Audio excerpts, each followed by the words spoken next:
All right, what is happening, everybody? It's Dorian, D Booma San, and I'm here with JK, Janusz, the God Loving Anarchist, and we're going to do one Enoch. So the book of Enoch is what we're going to dive into here on March 8th, 2026. Some of you might be watching the replay, so welcome. But I'd like to say hello to you, sir. How are you doing? Hello, everyone. As always, I am very good, I'm great, and I'm thankful to being here and giving me this opportunity to speak about this, from my perspective, very important topic, because I will try to show you connections, how the sum of the events in the Enoch affected our life today. So, but before that, I would like to address one of the comments, which was placed on the channel. There was a question, about addressing, and it was Enoch. Maybe I can even quote it because I have the quote. Can you guys discuss Noah and the son which slept with his wife? That's enough stuff right there. So yeah, when you finish, I can just address this. Yeah, well, we can get into that. That came from like a Booma streamer, right? Somebody was asking you some questions in the chat. Yes, that was one of the streams. I think it was 2 streams ago or something like that. Can't really remember which one was that. You're a very detailed man, and you like to have all the facts. I love it. I am. Yeah. This book of Enoch, I wasn't sure if JK would be ready to go as soon as he has been, because that was the first thing I really wanted to get into with him. And he said it was going to take some time, and then he's been doing his work. This man really puts in, like he was saying before the show, he puts in 100%. If he's going to do something, he puts in 100%, and he did. And we're here, and we're going to cover some of this. This is the first. So my understanding is there's 1 Enoch, 2 Enoch, and 3 Enoch, correct? That's correct, yes. We will be focused on 1 Enoch for this, and if necessary, we can get in the other ones at a later date. But for this video and for today, we're going to do 1 Enoch. Yeah, so don't even bring questions for the Enoch 2, because that will just mingle, because unfortunately, there are some overlays between Enoch 1, 2, and 3, and I could just take wrong your question, because I might think you are referring to the Enoch 2 or Enoch 1, Enoch 3. It's very confusing. So it's big subject. So I could make some mistakes, so please correct me, because it's a huge, I can misspoke about something, misspell, whatever, because it's really huge, believe me. When I get into details, you will figure it out. It's plenty of stuff. It's not only just a book of Enoch and the fallen angels, that's it. No, it's much bigger than that. It's a huge topic.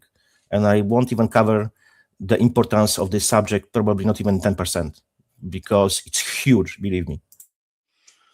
Yeah, well, it's going to be massive, because, I mean, Enoch would have technically been written before Moses ever wrote some of the Old Testament and Genesis and all that, right? Yep. To be honest, it's very hard to say, because different sources say different things, and which sources we can trust. And I will explain to you what could be implemented and for what reason. So what we can trust, what we can't. We just only go on our own hunch and what aligns with our thinking, what is logical, what is not. But sometimes if something is illogical, it doesn't mean it's not true. And sometimes if something is logical, doesn't mean as well it is true. So it's not so easy. Right. And welcome everybody that's joining. There's going to be a lot of people that'll be joining as time goes on. I hope everybody, at least here in America, did your spring forward and change your clocks and know that we're it's like we lost an hour, but we're here. Yeah. We're live at the appointed time that we had that I had posted last night. So here we are. But yes, there's going to be a lot of questions, I'm sure. People in the live chat, keep it to 1 Enoch, as we just said, and that would be great. But we can have a discussion here. But yeah, I'm really looking forward to this presentation. And if you want to go ahead, JK, go ahead and address those things that you wanted to address before we get into it. Okay, so maybe I read the question again. Can you guys discuss Noah and the son who slept with his wife? That's enough stuff right there. And you remember I said before, I know there was some mix up with the names, and I just had it in the back of my head. I just couldn't remember. I knew I had it somewhere in my files, some back in the days, and I found it. It was like a 20 years ago file created. So it's pretty old stuff. So I look into it, and I was getting the stuff from the different files, because this topic, unfortunately, itself was spread across few files. I don't think so. I will cover everything in this question, but the main stuff will be covered. And you know what? I will ask you to bring as well in a second. I'll give you a private chat. Genesis. You can go, for example, to this. Give me a second. I will give you the full link. What I'm looking for, you can find it there. Yeah. And drop it in the private chat. Yeah. So we can read it, together with people, and they will see what's on the screen, and they will get to the conclusion nothing is there, what they claim it is. So if you can read it, because you are a native English speaker, and I have comments about it. So you want to read Genesis 9:18 through 29. What version would you prefer? This is in the King James version. It can be King James because that's most popular. I don't like it, but people get used to it, so we can use this one, even if I don't read it on my own. Let's do this. All right. Genesis 9:18 through 29. And the sons of Noah that went forth of the ark were Shem and Ham and Japheth. And Ham is the father of Canaan. These are the three. Canaan is the Canaanites, which I need to explain that. It's from Cain, Canaanites, Edomites, Edom, and at the end, so-called Jews, because they are from the Babylon. So anyway, go on. Sorry. So the Canaanites became what you believe is the Jews of today. Yes, Jews are the extension of this, let's say, tribe, those people, those bloodlines. Okay. Not everyone, of course, because the people just change their faith to Judaism. They are not really considered as a real Jews according to bloodlines of Jewish faith, Babylonian faith, exactly, which is Luciferian faith. Right. So so I said these are the three sons of Noah, and of them was the whole earth overspread. And Noah began to be a husbandman, and he planted a vineyard, and he drank of the wine, and was drunken, and he was uncovered within his tent. And Ham, the father of Canaan, saw the nakedness of his father, and told his two brethren without. And Shem and Japheth took a garment and laid it upon their shoulders, and went backward, and covered the nakedness of their father, and their faces were backward, and they saw not their father's nakedness. And Noah awoke from his wine, and knew what his younger son had done unto him. And he said, let me open up the whole thing so that we can get to the fullness of it. Did it change? Are you still there, JK? Yes, I am. Yes, I am. All right, I lost where I was at for a second. Hold on. All right, and uncovered his tent, and Ham the father saw his nakedness. Okay, so and Shem and Japheth took a garment and laid it upon their shoulders. So we got through that. And Noah awoke from his wine and knew what his younger son had done unto him. And he said, Cursed be Canaan, a servant of servants shall be unto his brethren. And he said, Blessed be the Lord God of Shem, and Canaan shall be his servant. God shall enlarge Japheth, and he shall dwell in the tents of Shem, and Canaan shall be his servant. And Noah lived after the flood 350 years. And all the days of Noah were 950 years, and he died. All right. So they use those verses to say that what he said in his claim about the son and sleeping with his Noah's wife. Yeah. Can you find here anything about his wife? Nothing about his wife at all. Exactly. What about the name of his wife? Nothing as well, right? Not even mentioned. Yep. They use only nakedness as an argument. So unfortunately, that's not what the Bible says, and they use always those verses. So unfortunately, that's what they think. They have been brainwashed, and my assumption is that he heard this opinion, and I highlighted opinion, because some people claim it did happen, but unfortunately, some people mix some stuff. His wife's name with another woman's name. They had exactly the same name, but there is no name, as far as I know, there is no name mentioned in the Bible what was the name of the Noah's wife. It's always her. She was with the women on the ship. his wife, and so on. Nothing like that. So no, there is no her name specifically said even once. If I'm wrong, please correct me. I was trying to look into it, I couldn't find. So, but we will speak about this later, exactly in a bit more details. So, 7-7 pure. I see that you have some more questions. We don't want to overwhelm this before we get into one Enoch, but I don't know because if I ask JK, he's very thorough, and I'm worried that some of these questions will take him like. I don't know if you can answer these quickly, but he's asking what's the difference between the. Okay. All right. So with the King James Bible, what they did, the Jews operate as their Lord, capital letters, Lord, which exactly means Baal, Baal, Beelzebub, and so on. It's all one and the same, Satan, the devil, one and the same. So what they did, they mixed all of the 12 tribes of Israel, and they pushed narrative that the Jews are God's chosen people. So they mix all of the 12 tribes of Israel. The Judahites, which is exactly written with the letter Y, not letter J, because letter J does not exist in the Hebrew alphabet. So you could not have name Jew of the time of Christ when he was on earth, because single speaking, letter J does not exist in the Hebrew alphabet. So you could not have name Jew by definition, as simple as that. So what they did, please bring again the question. Okay, Judahism, Jews, Israel. Okay, so they mix Judahites. Now we call them Jews, Israelites, and Hebrew. So Israelites were from the land of the Israel. Hebrews, they were the ones who were speaking Hebrew, and all of them, they have been mixed under one name. Heavily pushed in the Guai Ram's Bible, Scofield Bible, which are heavily influenced by the so-called Christian Zionists, which by definition they cannot be Christians because they support Synagogue of Satan, and by proxy they support David's agenda. So if you do that, you cannot call yourself Christian because you are on the side of the devil. Simple as that. So, as far as I know, the first time when the word was found, in a wider perspective, of course there were some minuscule mentions back in the days before that, but first time mainly when it started popping up pretty often, it was 1200s, 13, 14, 15, and in 16 heavily promoted by the King James Bible. And King James himself was a Mason. And the King James was not a Christian because he was Protestant. From my perspective, I was speaking about this before we started the show with Dorian. Excuse me.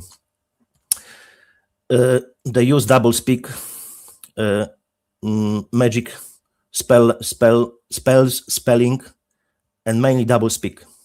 So if you look into the wording itself, like Judaism, Islamism, Catholicism, communism, and so on and so far, you have always at the end ism, but there is no such thing as a Christianism. It's called simply Christianity. So if you have any denomination of Christianity, it's not Christianity, because Jehovah's Witness, Catholicism, Protestantism is not Christianity. It's by the different name. That's how the devil operates, and that's how he deceives everyone. So get in your head, Christianity is only Christianity. They mix everything, right? I was going to say even non-denominational has become a denomination. It has become its own denomination. That's why I'm not trying to say I'm not a Christian, because I think there's something there, but I also don't think that Jesus Christ came to create a name for his people to be called Christians. However, so anyways, when I got into the church and stuff like that, I was drawn more to the non-denominational, and then I realized that they just created another denomination called non-denominational. Right, because it's all about to confuse, and because people starting arguing, there is Holy Trinity, there is no Holy Trinity, there is pre-tribulation, there is post, there is whatever, Satan's short season. And I was saying to Booma as well, remember that the Satan is master of lies and father of it. If I would be thinking like him, I can't even grasp the idea how intelligent he is, because as God said, he's the most intelligent creation after God. God is uncreated, but he's his most intelligent creation. So if I can think about this, he definitely could. That's why he deceives you. He doesn't care if you believe in him or not. He only cares that you will be deceived and the fighting between each other, and you won't believe in God. He doesn't give a FCK if you believe that he exists or if he doesn't. And mainly, his biggest achievement was to deceive humanity and also well part of mankind. Those are not to the same words, that he does not exist. You have plenty of evidence for that. And theory of evolution, theory of Big Bang, shape of the Earth. That's the three main things he operates on. And the fourth one is he convinces people that he doesn't exist. That's the four main points he is using. And on those points, all his agenda is based. Right. And it might have been 77 Pure that asked that original question that we got on this topic. But can you go ahead and answer that at all based on what we were just talking about? Ham was sleeping with his mother, right? And then what we're going to cover comes from one of the, or do you, because we had talked about the Ethiopian Bible, it has 88 books, and we had talked about that on the Booma Streama. This is kind of one of the ones that you recommend, right? Yes, that's correct. Okay. I chose to use the Ethiopian Bible because it's most comprehensive. It's hard to read it because it doesn't have exactly chapters, so it's not as easy to read as, let's say, King James Bible or another Bible, because it's like a one bunch of wording, with no chapters and so on. But I still prefer it. It's hard to read, unfortunately, and I like as well Matthew's Bible, William Tyndale Bible, which is in Old English, which is another level of reading. Right. So you said the Matthew's Bible, which is something that we took some verses from the Booma Streama. Yeah.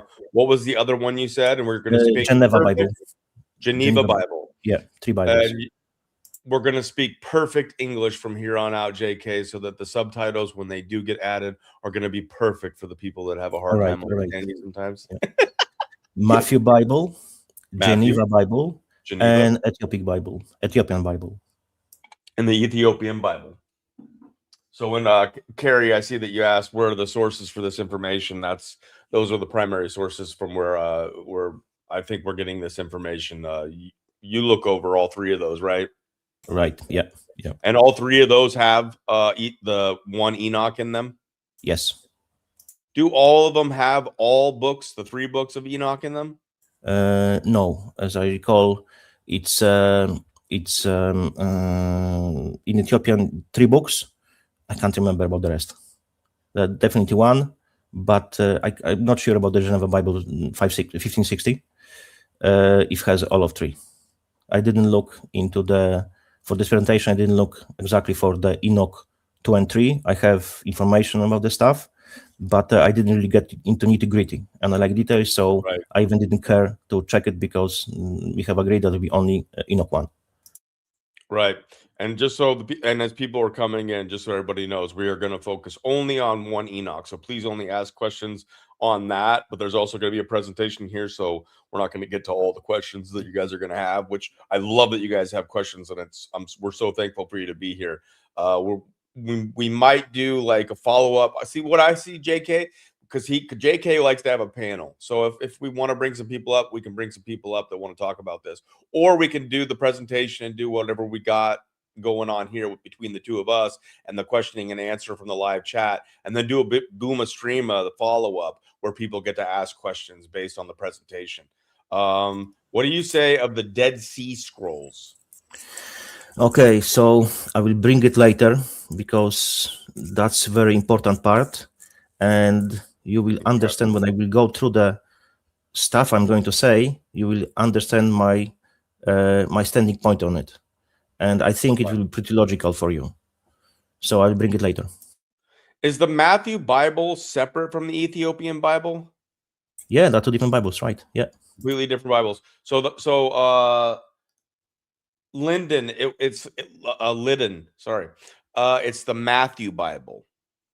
Matthew. Yeah. You know what? I can drop for you in private chat links. Just give me a second. I will find them. There you go. Thank you, Carrie. The Matthews, the Geneva 1560, and Ethiopian Bible.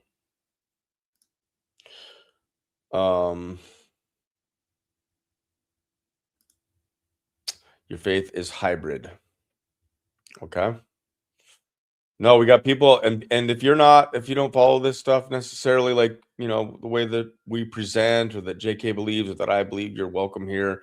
We're having discussions in this search for truth. I think this is very important stuff. A lot of what we see going on in the world is following one faith or a religion or whatever you want to call it. A lot of it is cultism and satanic and Luciferian at its core. And that is what we're seeing play out on the world stage a lot of the times. Why do they hate Jesus Christ so much? That's one major question that I have. Let me grab some of these. So, wow, you have links to each of these Bibles on your Odyssey. Yes. I told you I like to do things in proper way. Yes. So what I'm going to do is that I'm going to start posting these down below the video. JK, I'd like you to start your presentation and the discussion. Right, Let me post these into the live chats, and then I'll also try to get it down below the video for you guys so you have access to it, because we have links to the Matthews Bible, the Geneva Bible 1560, and the Ethiopian Bible 494 AD, and I'm going to get those posted for you guys. So go ahead, JK. Right, so maybe I finish with the stuff about the Noah's wife, because I suspect I know where there is mix-up, where the problem, so I want to give you some references to the Bible itself and to the Luciferian Talmud. I call it Luciferian because that's what it is. Yeah, I can bring some stuff related to it. So where was I? Where's this point? Looking for one thing real quick. One of these says that it's the William Tinsdale Bible. Yes, William Tyndale's Bible. Yes, aka Matthew Bible.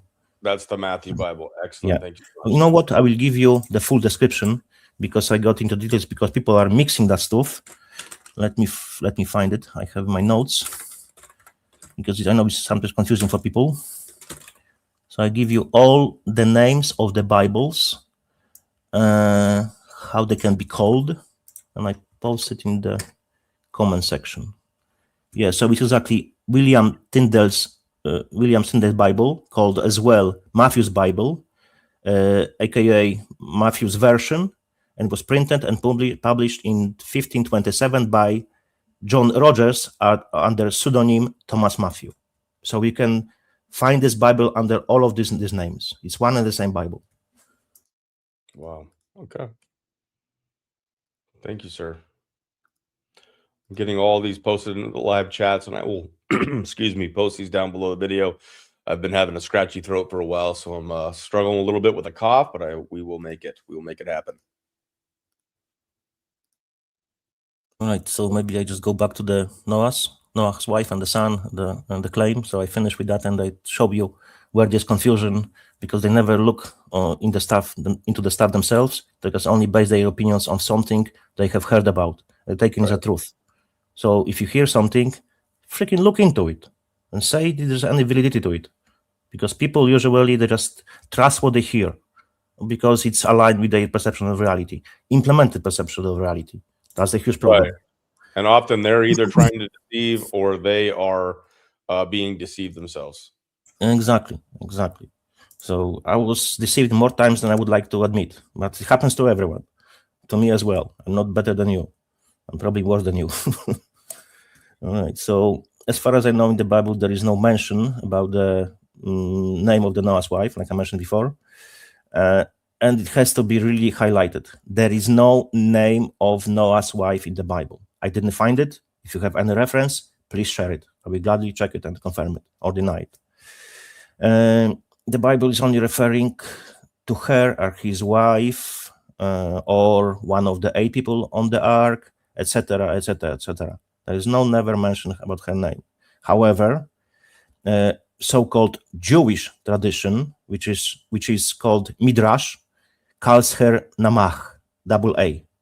I will put the name. Yeah, it go through. So that's how it's called in the Luciferian Jewish Bible. Jewish tradition, Midrash. The book of Jasher has her Namash as well, the daughter of Lamech and Zilach. I'll give the names as well. So you can follow that. Dead Sea Scrolls refer to her as Emzara. I don't know how to pronounce it. So there are different names as well. There are two distinct women named Namash mentioned in the Bible, along with one city of the same name. So first one is Namash, whatever it's called, daughter of Lamech. He was a descendant of Cain, sister of Tubal-Cain. Reference is Genesis 4:22. I'll post it as well, so we can follow with that.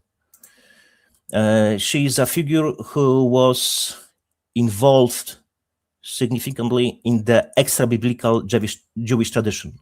I don't trust anything what Jews say, so I take it with a grain of salt, transitioning from a mere name in a genealogy to a figure associated with the sexuality and temptation. That's why some people could go with it, because it's her, mentioned there. That's why she was hypersexual and so on, and people make a connection this way. That's the one thing. And the second one is a Namach, wife of Solomon, an Ammonite woman. I will put it as well. Mother of King Rehoboam. The reference is 1 Kings 14:21 and 1 Kings 14:31. Yeah. And she was mother of Rehoboam. She is significant for being the only one of the Solomon's 700 wives, which is pretty high number, mentioned in the Bible as having born a child, which really kind of highlights her importance in the Bible itself in this matter. Namach is grouped with the foreign wives who brought worship of foreign gods like Molech, the god of the Ammonites, into Israel. Molech, Moloch, Remphan, Satan, devil, one and the same. There's different names. Here is what's important. Ammonites women are linked to all sorts of sexual transgressions. Their society is described as resulting from the incestuous union of Lot. That's what you mentioned before about the Dead Sea Scrolls and I think and the Lot. I believe someone was speaking about this before. So we have verses here in the Bible, which is 1 Kings 11, 1-3 verses. I will be posting them when I'm speaking. And this verse states that Solomon loved many foreign women, and that he had 700 wives of royal birth and 300 concubines. In total, 1,000. Man, he was a man. He had plenty. I don't know if he had the time for it, but he had so many women. That's quite a number. God bless him.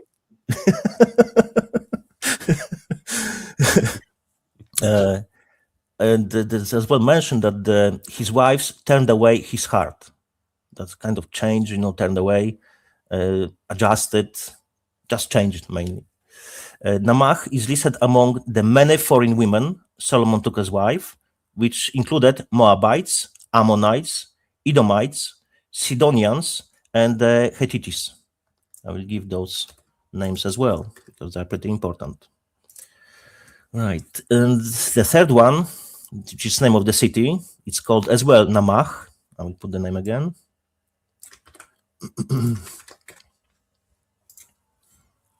Yeah, it go through. It's in a city of Judah, but you have to remember there was not the letter J in the Hebrew, so Judah should be exactly written with the Y. That's how it should be written. I just put it down for you. I know we are using that modern translations, we replace Y with the J. That's why literally name Jesus did not exist because it was created. So because it should start with the letter letter Y, Yahusha, Yahuwah, because there is 72, I believe, places in the Bible which says exactly its reference to this name, Yah, Yahuwah, Yahusha, and so on. So we have further Genesis 19 from the 18 to 29, which describes Ham as a Noah's son, right? Uncovering the nakedness of his father, the Noah, right? While Noah was drunk and naked in his tent. So that's it. There is no mention about the freaking wife or whatever, the sex, son, and so on. There is the name of the son, but no mention about wife, because son really found him, right?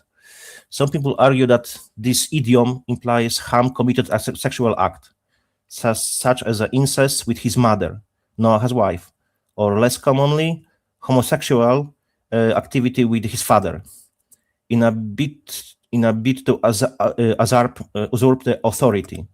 I don't know where they get it, because I can't see in the text, but whatever, that's what they claim, right? If you can see it, tell me. I cannot find it there. Scholars suggest that it was just simply disrespect, mockery, public embarrassment of his father. I think it's because of his willing to get the power, so he want to diminish him. That's my assumption. And I kind of agree with this interpretation. The punishment was, as a result of that, Noah cursed Canaan, Canaanites, Edomites, Jews. And then it was said by his father that he will be, he was stated that he will be a servant of servants, like before in the verses I read to you. And to be honest, I hope this guy who made this comment, I don't know, it was 2 streams ago or something like that. Anyway, a previous stream did not know better, and he was just deceived. I hope he's not an agent of the devil who mixes lies with the truth. I hope he just didn't know better. So I hope I explain it, because there is no mention of his wife's name, no mention of the intercourse. So I don't know where they got it, but here we are. Well, we have a lot of liars in the truther movement, so that's heavily connected to alternative media, especially when it comes to Rumble.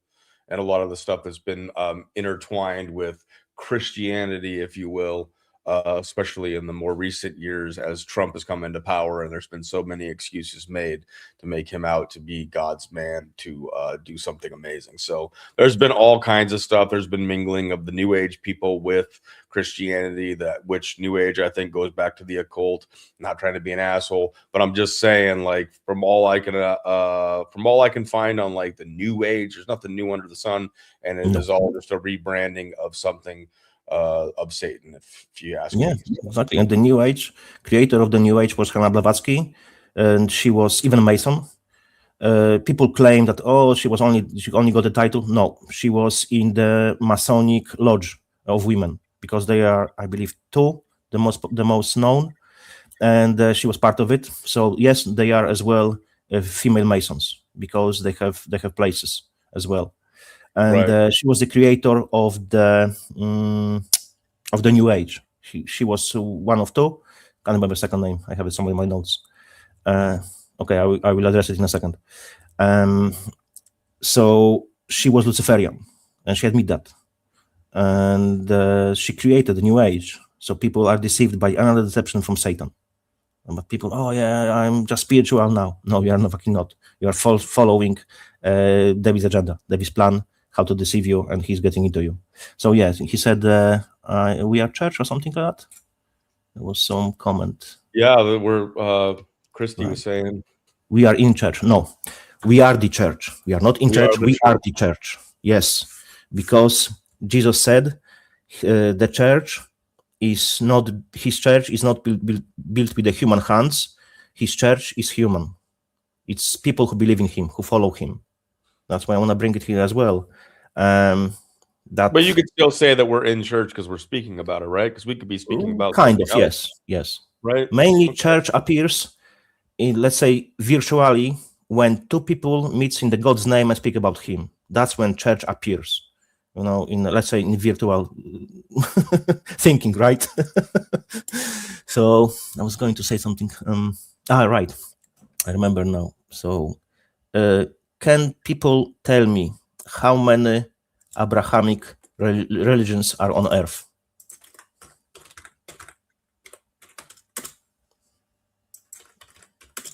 A lot, I would assume. I mean, are you talking true religions, or are you just talking about Abrahamic religions? I mean, Abrahamic religion. Yep. Go ahead.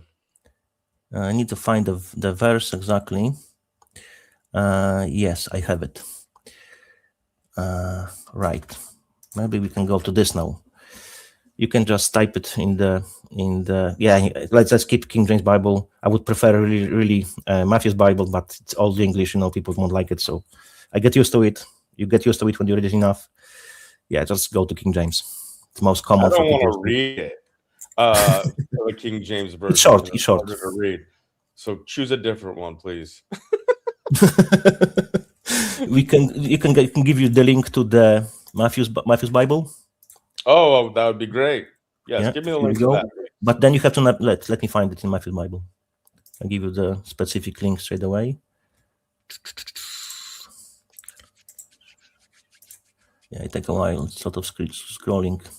Yeah, I had a lot of the influence to go to the King James, and I never really resonated with it, but I tried. And I was just like, me as well. Too many changes. And he was Mason. I can give you the reference to it. I can't freaking find it. Always so many things to scroll through. Oh, man. You have too much knowledge. Is that possible? No. Yeah, you have too many tools or too many pieces of it all. So I can find it. I just, follow what God commanded me to do. I believe it's Hosea 4:6. My people will perish because lack of knowledge. So because he says that, I'm trying to follow the knowledge. Absolutely. For the God's use and saying to people how I see it. So yeah, okay, I found it. 326. Okay, I think I have it now. And the link, that's for you, Dorian. Yeah, it will be hard to read for the guys, and understand. Just so read it slowly, okay? And maybe try to change the words from the letter V to U. Will be easier to pronounce. Oh, Lord. Okay. Help me. Anyway, so starting at 326 to where are we going? Maybe you can bring to from the 326 to 29. 26, 29. Maybe bring it to the screen so people can follow. All right. Just so these 4 verses, I think I can handle it. What do I say for the L in LESUS? Yesus? Because there was no J, right? Yes. Okay. You can say Jesus. Let me pull this up. Teacher or God, whatever, you can change it. Okay, so this is where we're at, right? For you are all the sons of God by the faith which is in Christ Jesus. For all you that are baptized have put on Christ. Yes. Did I say that right? Yes. Yep. Now is there no lever? Yeah, so today we call them Jews. There is no Jew, neither Gentile. That is neither bond nor free. There is neither man nor woman, but ye are all one and the thing in Christ Jesus.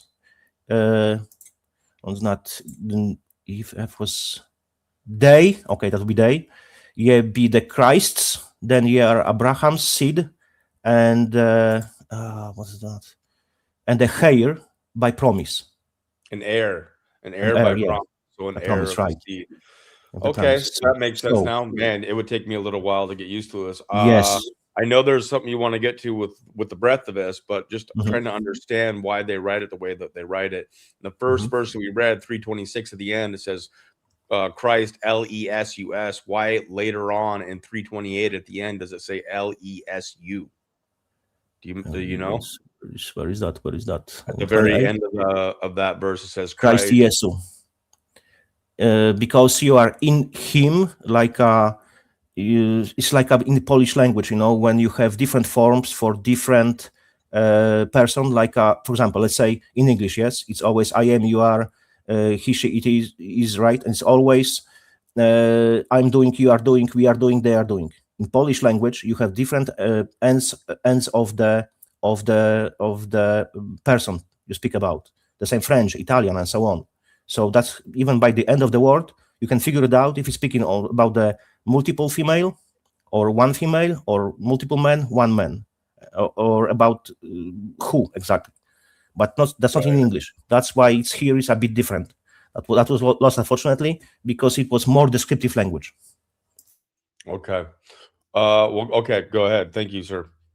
It would take a little while for me to read this to be able to feel like I can read it. That's why I try to avoid it. That's why I don't like King James Bible, but people get used to it. It's much easier to read, so I only bring it when I present something because people get used to it. So, but I really encourage everyone to start using Matthew's Bible. It's really good. When you get into it, you start liking it, you will see how descriptive it is and how many words have been changed. Plenty.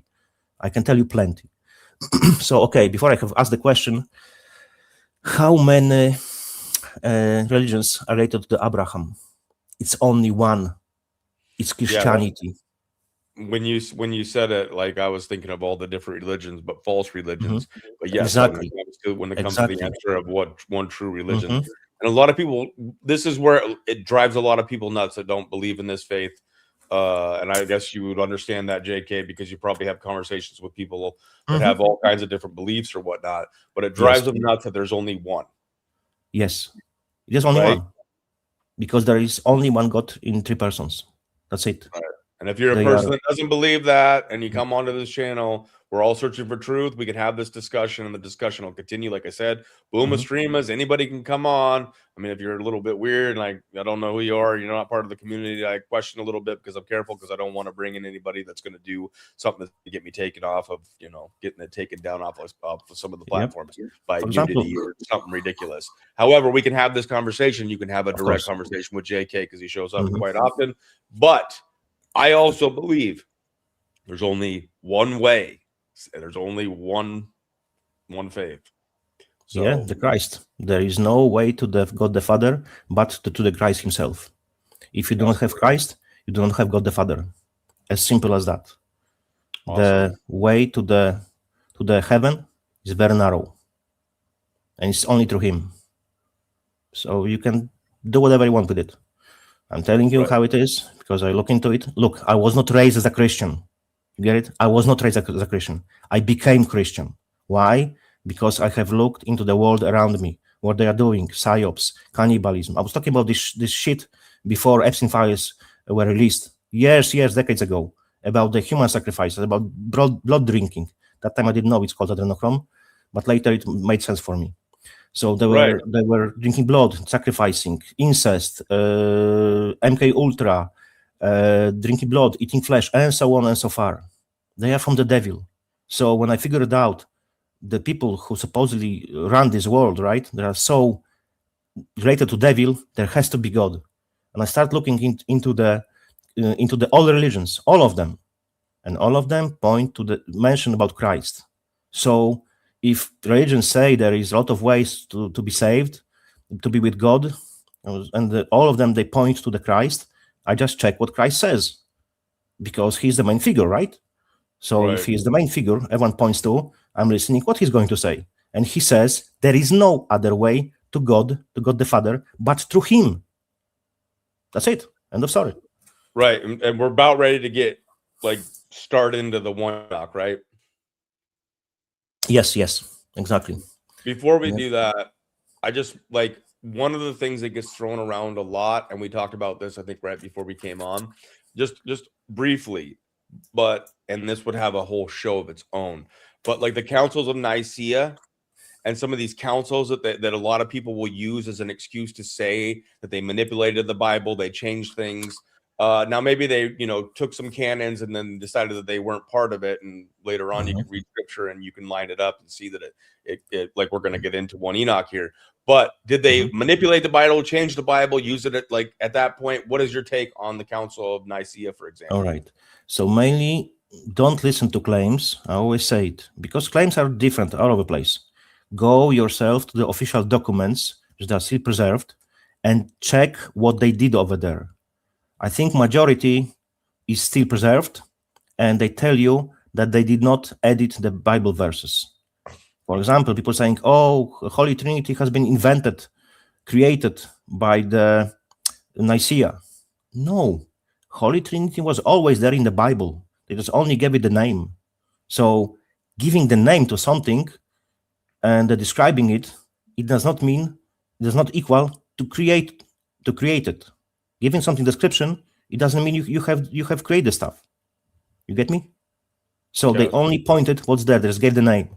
Yeah, okay, was created the name. But people, of course, they only listen what aligns with their implemented perception of reality, and they are based their opinions on their beliefs, not based on the knowledge. Look into it, find it, and you will know on your own. Right. And I wanted to say, when I think of it too, today we have, these devices, and we have the Google, and we have all this stuff. Yep. We don't remember phone numbers even. I remember phone numbers from when I was a kid because we didn't have these devices. Now people don't remember anything. Back then it was a very verbal communication of tradition. The people might not even have been able to read, but they had the verbal stories told to them all the time, so that they carried on the traditions and the knowledge that needed to be passed on. So you could have these councils, and if they defied what would be God's will, the people would know it. You'd have to put I mean, not that they didn't kill a lot of people at various times for various reasons, but you'd have to put a whole lot of people to death that had the verbal knowledge of what was in the scriptures and what was meant to passed down. So there's that to think about when these people come out and say, well, it's changed at the Council of Nicaea, so it's not even what it originally was, so it's all fake, blah, blah, blah. Look, it's very easy to confirm it or deny it. You know how we do it? You get to the old Bible, Bibles, all the papers, all the documents, you're still preserved, and you confirm what was before the Council of Nicaea and how the Bible looks like after the Council of Nicaea. And here you go, you check it on your own, so you will see. Don't believe me, don't trust me, don't trust other people who tell you what's there, what's not. Check on your own. It's the best way. But people are unfortunately too lazy, That's why we are watching now 3 seconds videos, 5 second videos, because people have memory span of the freaking goldfish, 5 seconds. That's the problem. People are not really looking for knowledge, unfortunately. Right. So I want to help try to debunk some of the lies that are getting put out there, like as if they should be just known, and you need to get over it. I hear people I don't want to name any names. It's just people in the alternative media that I've had to deal with. So anyways, let me just finish with the Galatians, right? About the Abrahamic religion. Because people say mainly it's Judaism, it's Islam, and Christianity. But the verse here clearly says, you are the children of God by faith in Jesus Christ, right? If you are baptized in his name, right? So-called Jews, I call them so-called because they're not really Jews, and the Ishmaelites, which are both of them Jews and Muslims, they do not believe in Christ. So if they do not believe in Christ, as verse 29 says, you are Abraham's seed, according to promise, if you believe in Christ. Because Jews hate Christ, they despise him, and Muslims have some kind of different version of Christ. They say that he never died on the cross, that only Allah made it appear as such, so he's deceiver, say the way, because why he would deceive other people, that he only appears us. So if they believe in different version of Christ, not real Christ, so they are not children of promise, and they are not Abraham's seed. By definition, if they are not Abraham's seed, that they cannot be called Abraham's religion. They cannot be, by definition. But yet, majority of society thinks they are Abrahamic religion. They are freaking not. But you don't have to be born of that. You can believe in the faith. Exactly. Yeah, it's exactly what it says. It's based on the belief. If you believe in Christ, you follow his ways, you are Abraham's seed. By definition, you become Abraham's seed because of your faith. Your faith makes you. Good clarification there. And then we're having a little bit of a discussion in here. So like when I think of the world, and like people like that'll look at the Bible sometimes and they'll say stuff like, oh, there's so much disgusting stuff in there, and there's all kinds of murder and God putting people to death and all kinds of stuff, or having other, people put them to death. They can't stand it. And it's like most of the time those people have no idea how bad it is here on the planet. Like I think there are more slaves at today than there's ever. Almost total enslavement in a lot of ways. You might think you have freedoms, but you really don't. You have certain privileges. So like a lot of those people, they don't even realize that there's more sex trafficking, there's more debauchery, there's more cannibalism, there's more, this is what I would argue, satanic ritual abuse than there ever has been. And there's more people on the planet. So it's, more populated. So there's that argument as to the number of people, but the control mechanisms also, when you start learning about the biodigital conversions and the stuff that Sabrina is talking about, the ability with the technology, which a lot of it is being used by the fallen angels. And it's exactly by fallen angels that I will make a connection to it, and I will show it. That's why I said the Book of Enoch is more important than majority of people can even think about. It's very deep connection. Okay, go on. Sorry. We're about ready to get into that, but we were also talking about, sacrifices and stuff like that. Now, in the Old Testament, there were like sacrifices of animals and stuff. You're not saying that is of Satan. No, because it was different covenant. So there were two covenants. So Carrie, just to clarify, that's not what he was saying. And then there was a necessary sacrifice of Christ on the cross, and he shed his blood for us. That necessary, not of Satan, correct? Oh, correct, 100%. It was exactly defeating by Christ the death and Satan. Right. So I can tell you that if Satan would know what would achieve Christ by dying on the cross, he would never work with the Jews, so-called Jews, the Canaanites, with the Edomites, with the people from Babylon. He would never work with them to achieve his death, because he thought that he won, but exactly he lost. Right. He didn't knew that, because he's not foreseeing. Right. And then one last question on that, but I just want there to be clarification, because there seems to be some confusion with some people in the chat. No, he's not saying that there was like the covenant that we had in the Old Testament, if you will, the sacrifice of animals. He's talking about satanic ritual abuse, or ritually sacrificing humans for the purposes of blah, blah, blah, blah. The reasons Satan did that, not of God. Exactly. When it comes to the Last Supper and the eating of the bread and the drinking of the wine, what say ye on that? All right. It's only a depiction of Jesus' blood and Jesus' blood. So it's like eating his flesh and drinking his blood. It's not literally that you will go to him and chunk part of his body and will drink his blood and eat his flesh. That's not the way. But because people are willing to believe those things, what about this? It's because that's how devil plants the seed in your brain. When he plants the seed in your brain, the seed will start growing, like nearly every seed.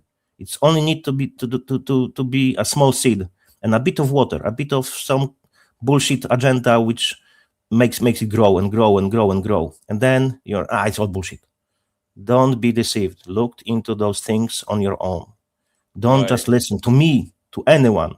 Don't. I'm telling you stuff, you might agree, might disagree. Don't listen to me. Go and confirm or deny on your own. I'm not all-knowing. I never will be. I provide you my perspective on things. I think I'm accurate, but I could be wrong about multiple things. I'm not the one who is never changing his mind. If you come to me and tell me, look, you were wrong. That's how it should be done. That's how you should read it or whatever. Okay, give me that. Explain it to me. I will read it. I will ponder over it. And then maybe I will change my mind. Because only cow does not change her mind. Right. I'm always open to change my mind. And you would align it with scriptures, and we'd have a discussion, and then we'd see if we could come up with the truth. That's why I believe that God gave us the foundation of truth and the living word, and we can actually know without having so much confusion what the purpose of us being here is. So I'm glad to cut down on that. The way that I think about taking communion is in remembrance of what he did. Now I don't get to the point where it's just like I feel like I'm eating his flesh and I'm drinking his blood and all that kind of stuff. It's remembering what he did for us so that we can be saved by grace.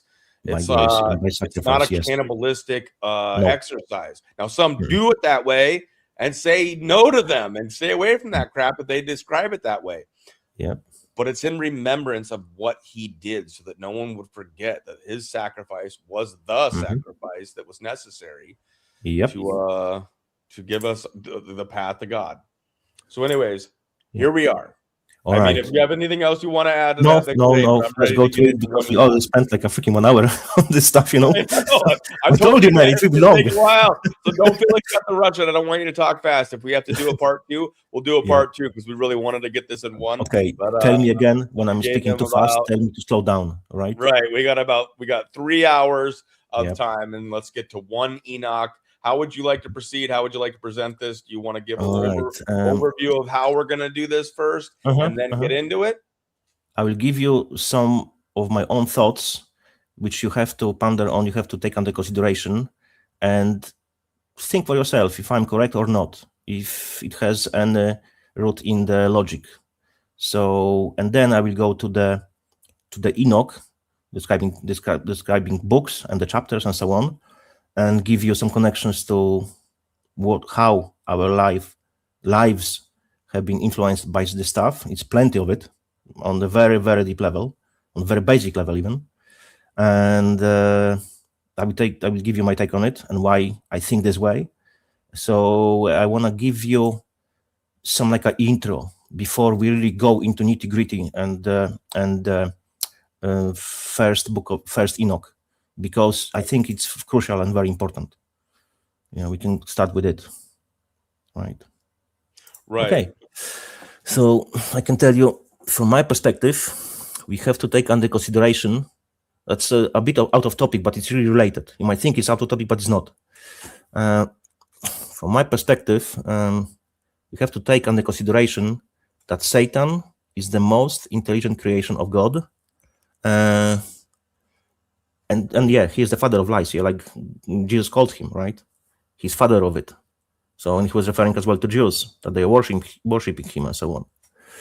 Taking that under consideration, from my perspective, it's wise to assume that his intelligence is way above any man or woman, because he has been created this way. So any spiritual entity is definitely more intelligent than any man or woman can be. There's no question about it. It's pure logic. If I was him, I would definitely plant certain documents or parts of documents which could prevent our understanding of the subject of the matter. Think about it. If you're so intelligent, you want to deceive because that's your memo, you're the deceiver, I would definitely do it. So we have to think about it when I'll be going through the Enoch. All right. Right, but there's multiple times where scriptures have been found, and that doesn't mean that all of them that have been found are true, right? Yeah, exactly. That's why we have to check those parts of scriptures, confirm it with the earliest versions, because we have multiple earliest versions, and they are aligned. So if the new found version doesn't align, it means that it's a plant. It's very simple. It's not rocket science, really. Excellent. Yeah, let me just get the cigarette. Yeah. Very important for thinking. Oh yeah, definitely, man. Yeah. So look, if he did it by himself, or through the other fallen angels, or demon, or even by influencing people to write books, documents, which we called today ancient, right? That would be definitely part of his memo, and I would definitely do it. If I can think about it and come up with such plan, he definitely thought about it, and he did proceed with such a plan, because it's just common sense. So I think he has gone way above that, but it's only my assumption, because he's the most intelligent. So if I could figure it out, he definitely did, because I am not as powerful in the matter of thinking as he is, because he is the most powerful after God in the matter of perception and the intelligence and so on so far. Right, and we're only able to see so much, so they see the spiritual realm. Yeah. Satan has been, he was in heaven. He's even experienced what it was like to be in heaven, and then he was close to God. Yeah. So they have certain knowledges that we just cannot comprehend. Now, with the Holy Spirit within us, we can make better decisions and have better knowledge at times that are significant for us, but know that we were saved by grace alone is how I look at it. I agree with you. Maybe some statements about me, I'll tell you a few things about myself, so we'll know a bit better, you know a bit more about me. Some people know me already, who I am, what I stand for, because I was a few times on this stream, I was a few times on the soft stream, I was before as well on the, what's his name, Creality channel, which is Flatsoid, which is Kenneth, I believe his name. But I dropped his channel because I could not support any longer his agenda, because he said about himself that he's Christian Zionist, and he thinks that people which we call today Jews are God's chosen people. I was like, a man, I cannot be with you. I have to drop it, because by definition, you are supporting Synagogue of Satan, and by definition, by extension, by proxy, you are supporting David's agenda. So even if you call yourself Christian, you are freaking not. So yeah, that's why I'm standing. That's my understanding of the subject, and I will always remove myself from this kind of people, because they will influence you, even the anger. They create anger in you, and he did. So because he was lying about so many things. So no, I can't do that. He was correct about the flat earth and so on, but not this particular stuff. All right, so I can tell you, I like to say about myself that I'm not conspiracy theorist, because I am conspiracy analyst. And I kind of consider myself as a conspiracy realist and critical thinker. I like to really think about things, really on a deep level. I always question everything, even if something at the first glance looks very freaking obvious. But I have seen way too many false flags, psyops, lies, deceptions in my life to do not be suspicious. So I question everything and anything, even myself, my own way of thinking. That's why, for example, you can see, excuse me, on my channel, sometimes videos I totally 100% disagree with. Why? Because I challenge myself and the people who are subscribed to my channel to be exposed to the different way of thinking, because I don't want to close myself in my own bubble of thoughts. That's very dangerous, because then you're just only reinforce your internal bias. And I'm trying to fight it, because everyone is biased. Like I told you before, Dorian, there is no man or woman on earth who is not biased. Everyone is.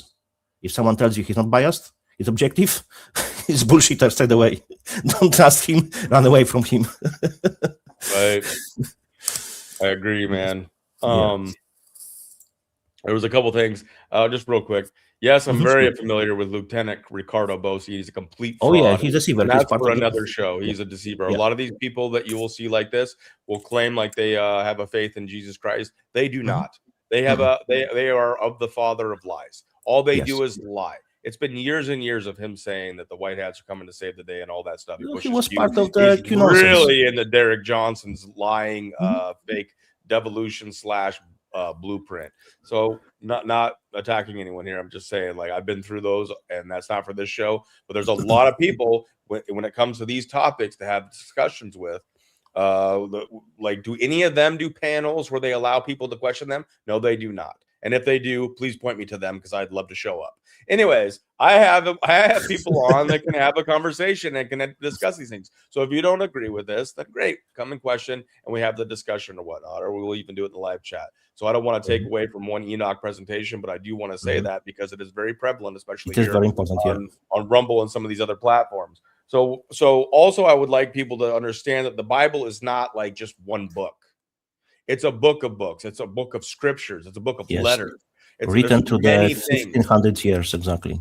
Right. So people that aren't too familiar with even the Bible, or they've had maybe they've been abused by the church or grew up with it and never paid close enough attention because people were assholes. It's very true how that happens oftentimes anyways. But the Bible is not just one book. It's a compilation of many books, but the one that they present to us has 66 books. Well, here we are talking about one that is not included in those 66, so we're challenging that. And so which is from the Vatican, which is itself Luciferian, because I remember I had conversations multiple times with the people, that was telling them that the Vatican is creation of Lucifer, is deception, because it's called Roman Catholic Church, right? It's not Christian church. by definition, it's called Roman Catholic Church. And they implement a lot of things from the worshipping all goddesses, unfortunately. For example, if you see Maria, which Christ said, you cannot worship man or woman, only God. And in the church of the Roman Catholic Church, right, you are praying to Maria. God said you cannot do it. If you look into the churches, you will find there is Maria as a statue, and very often she has under her legs a snake. Oh, because she's crushing the snake's head, like Bible says. It's not about that. If you really look deeper, beyond the veil of deception, you will find it's old goddess Echidna, which is another depiction of Satan. So you are praying to Satan if you're praying to her. So it's so many deceptions. I don't even let me start on it because it's to be another stream now. I know, right? And there's so many things. One more that I want to say, just because I've heard it and stuff like that. Satan, Lucifer, same character, correct? Yes, and Beelzebub, not exactly character. It's exactly Holy Trinity and Unholy Trinity. Okay, maybe that's a good idea to explain it now. Yeah, let me find it and don't want to miss a thing. I have a note about this. So it's the Unholy Trinity. Yes, exactly. And I will explain it to you how I see it this way, because I was seeing the interview with the pretty well known, I forgot his name, father, who is unfortunately working for Vatican, but he's working against demons, against possession. So he was saying that he encountered a few times he thought it's demons, different entities in the human's bodies, and he observed the specific similar behavior. And he knew that this demon is different from this demon is different from different demon. And he couldn't get out the demon from the person because it was very strong, this demon, right? He thought so, it's a demon. So all the time he was yapping, not reacting to prayers, not reacting to holy water, nothing was working. So finally, I think it could be possibly Holy Spirit give him the knowledge, and he asked him, this demon, are you Lucifer? Are you Satan? Were you split by God as your transgression against God and God's law in three as a punishment? And he just shut the fuck up. For me, it was kind of confirmation. So, and as we know, everything has two opposite sides, good and evil. So that's why I would say if there is Holy Trinity, there should be as well Unholy Trinity. That's why I bring it now. Let me find it. Yeah, I have it. Right. Everything is just a perversion, inversion of what God has done. Yep. We were saying earlier, Satan's not allowed to do anything that God does not allow him to do. Exactly. He's under the authority of the authority. That's why we can, even normal people can get rid of the demons from the other people's bodies in the name of Jesus Christ. That's why, for example, when people say that they have so-called, in quote mark, alien encounters, right? They are demons. They are not freaking aliens. There is no extraterrestrial entities. They are from different realm, but not territory, because words have meaning. There's no extraterritory. Maybe there is beyond ice wall. I don't really believe it. That's what some people claim. I don't know. I was never there, never seen it. Maybe it is. No idea. I can only speculate. So I will give you now my understanding and my comprehension, because I really look deep into it, how the Holy Trinity and the Unholy Trinity does really work. So you have to understand that this world is run by the Satan, Lucifer, Beelzebub, Baal, aka devil. So on the top of the pyramid is all-seeing eye, a eye of providence, which is not the same exactly eye of providence which is in the Bible. Okay, that's a different topic. I won't even get into it. So it's a devil and those three, Lucifer, Satan, Beelzebub. God had split personality. Devil had a split personality of him in three. So he split him in the Satan, Lucifer, Beelzebub, and it was punishment for his transgression, his disobedience, and his rebellion against God. So the first inversion is Satan is the first inversion of personality, God the Father, Yahuwah, Yah. Satan is the father of lies. God the Father, father of lies, right? Lucifer is second inversion of personality of the Holy Trinity, and it's inversion of Christ, Yahusha. Christ, you can read in the Bible, you can find the verses. People very often mix it and they use it interchangeably, which is wrong. I will tell you why. Where is the detail? Because it is very important. Christ is light from light, as well known as a light bearer. Remember, light bearer. He's true light, he's the truth. But the Lucifer is the light bringer, bearer and bringer. So Lucifer brings the light, he brings the false light, false knowledge and deception. And because God bears the light, he is the light is in him, he can only say the truth and speak truth, no lies. But the Lucifer does lie, right? And wow, it's. I mean, I know you brought this up in a stream, but it's such a deep concept. We could literally do a show on that. It's so so vast in what it actually entails. That's amazing. Because words have meaning. People don't grasp the idea. We have learned different definitions of the words. Look, of course, all of you know, I'm not native English speaker. I'm trying my best to convey the information to you, but of course, my pronunciation isn't perfect, never will be.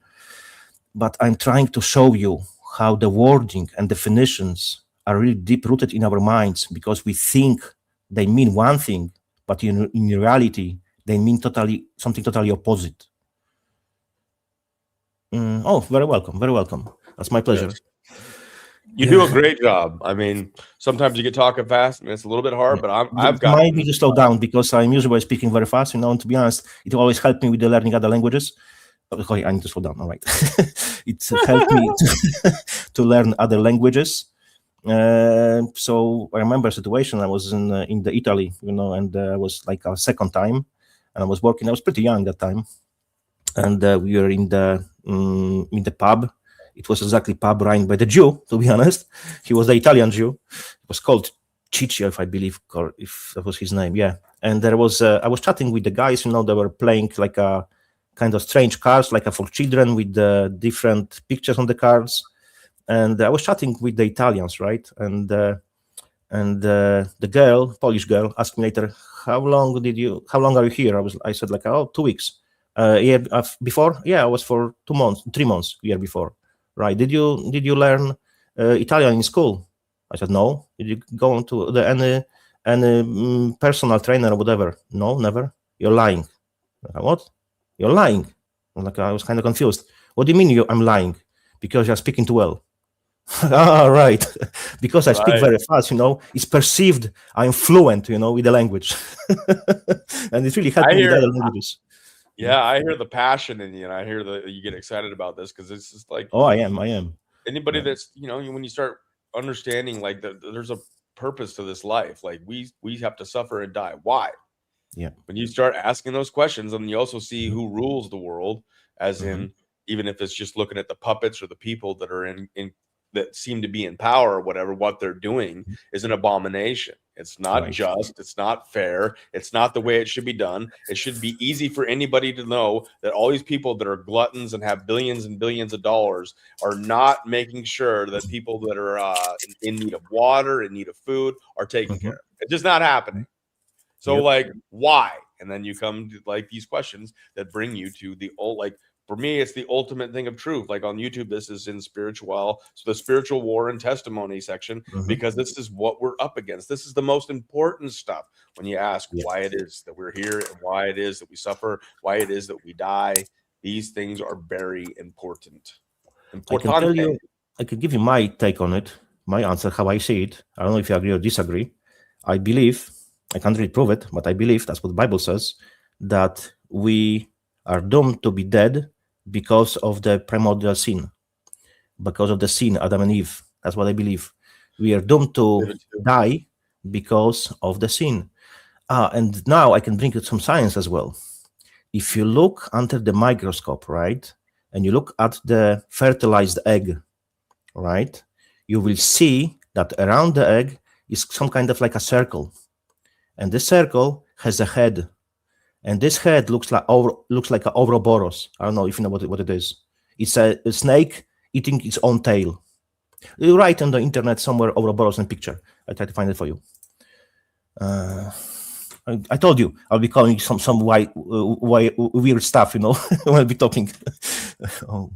It's all good, man. I love. I don't like scripted. I like being able to have a conversation. No, it's unscripted from my end. I always bring some stuff, just pop up in my mind. I told you, because I know myself, and I knew I would be coming with the stuff, will be making more connections, even I couldn't think before. So yeah, right. Picture. A lot of people have a hard time with the idea that that the fall came from sin, and the kind of like, we get a story told to us, I guess, in a time frame where it was like eternity, and then time came into existence with sin as a fallen world.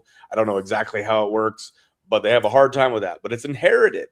If your family name, if your father or whatever, somebody in your family does something that is that causes you to have a severe debt, and you are a family member of that, they will come, and now when your father died, try to collect that debt from you.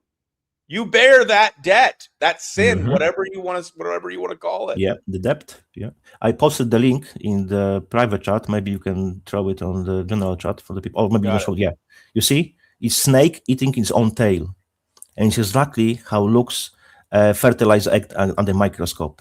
That's why I think, I can't really prove it, but I think it's a primordial sin, because unfortunately we have parts of the Cain from the different bloodline, and it's satanic bloodline, Luciferian bloodline, because it was mixed. So because we have this, it's exactly what this means, have primordial sin. That's why we are being released of it when you're getting baptized. Not the first baptism, but your own, from your own volition, on free will, when you get baptized again. That's why we defeat it.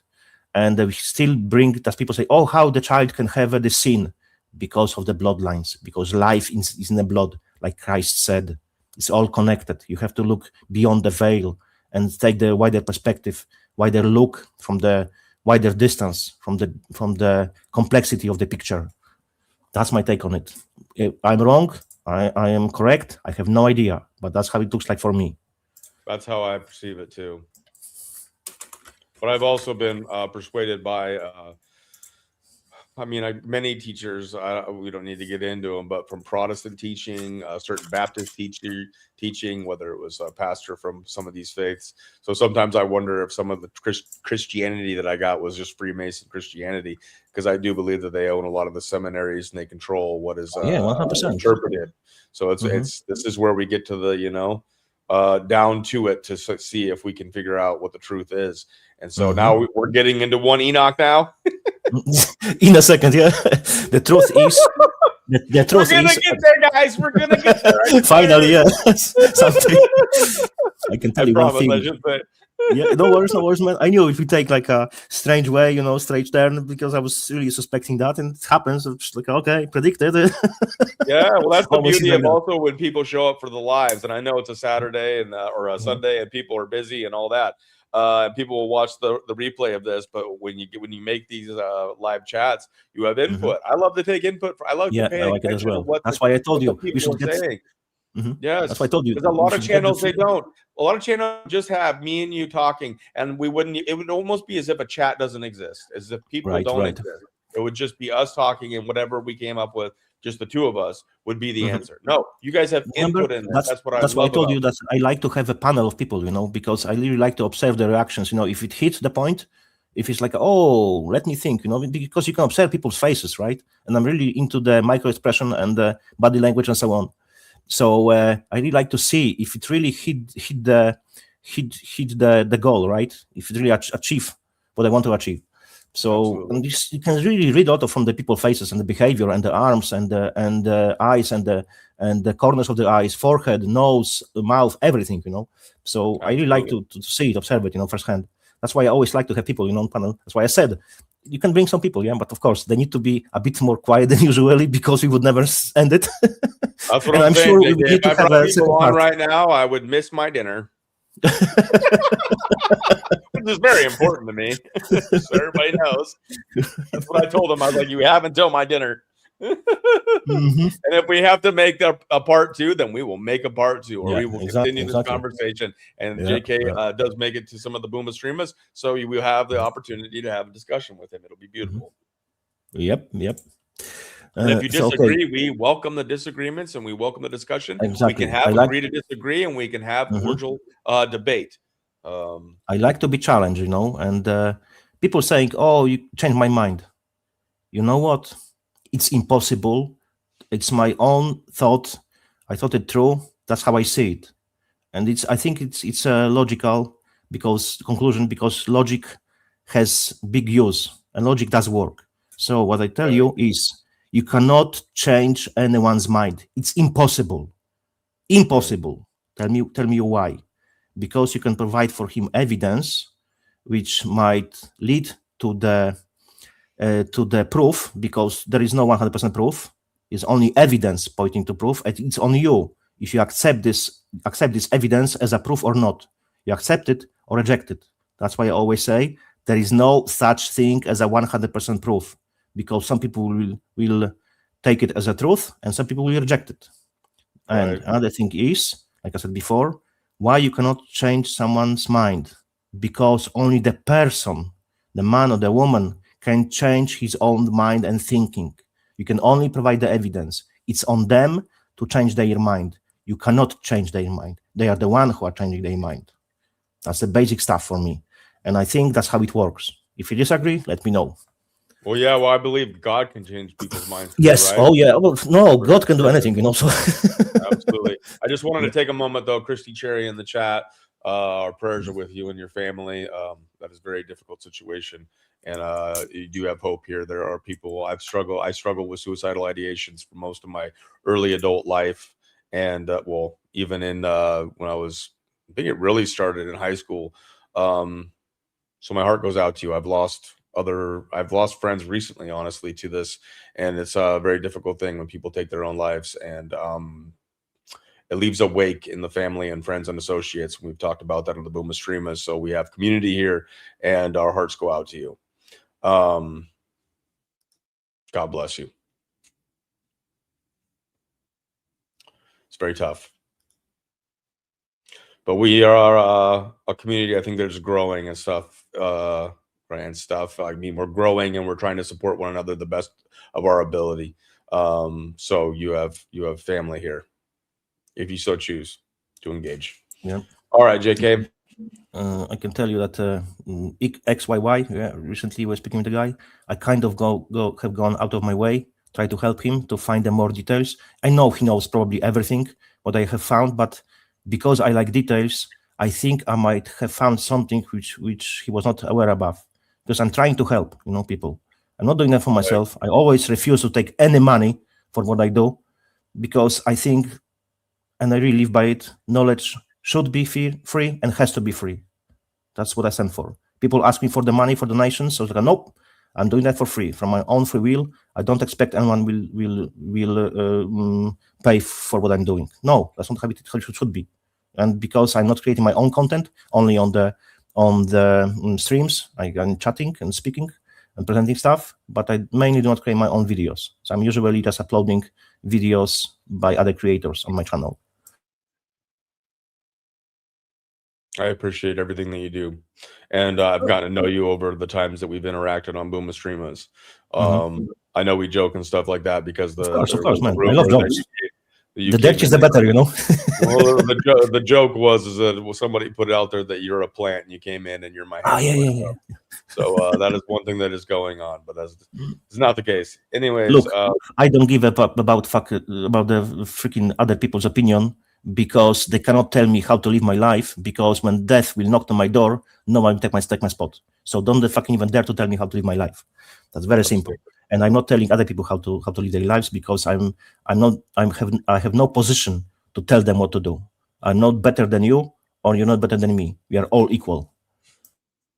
All right, so maybe we go back finally to the Enoch, right? So before we are here, and we're just doing one Enoch. I know there is a 1 and a 2 and a 3, but we're just doing one Enoch. So keep your questions on Enoch so that we can stay on the course that we have set for ourselves in the title and the intention that we had with this. However, there's a lot that goes around people's questions just coming into this, so I'm glad that we were able to address what we did for this show. We're trying our best, If I don't know answer to the question, I will tell you that I don't know it, because I cannot know everything, Probably I've heard it. I would need to, because I have really big data. I have a lot of Right. files, so it might be in my head, Oh, give me a second. Oh my.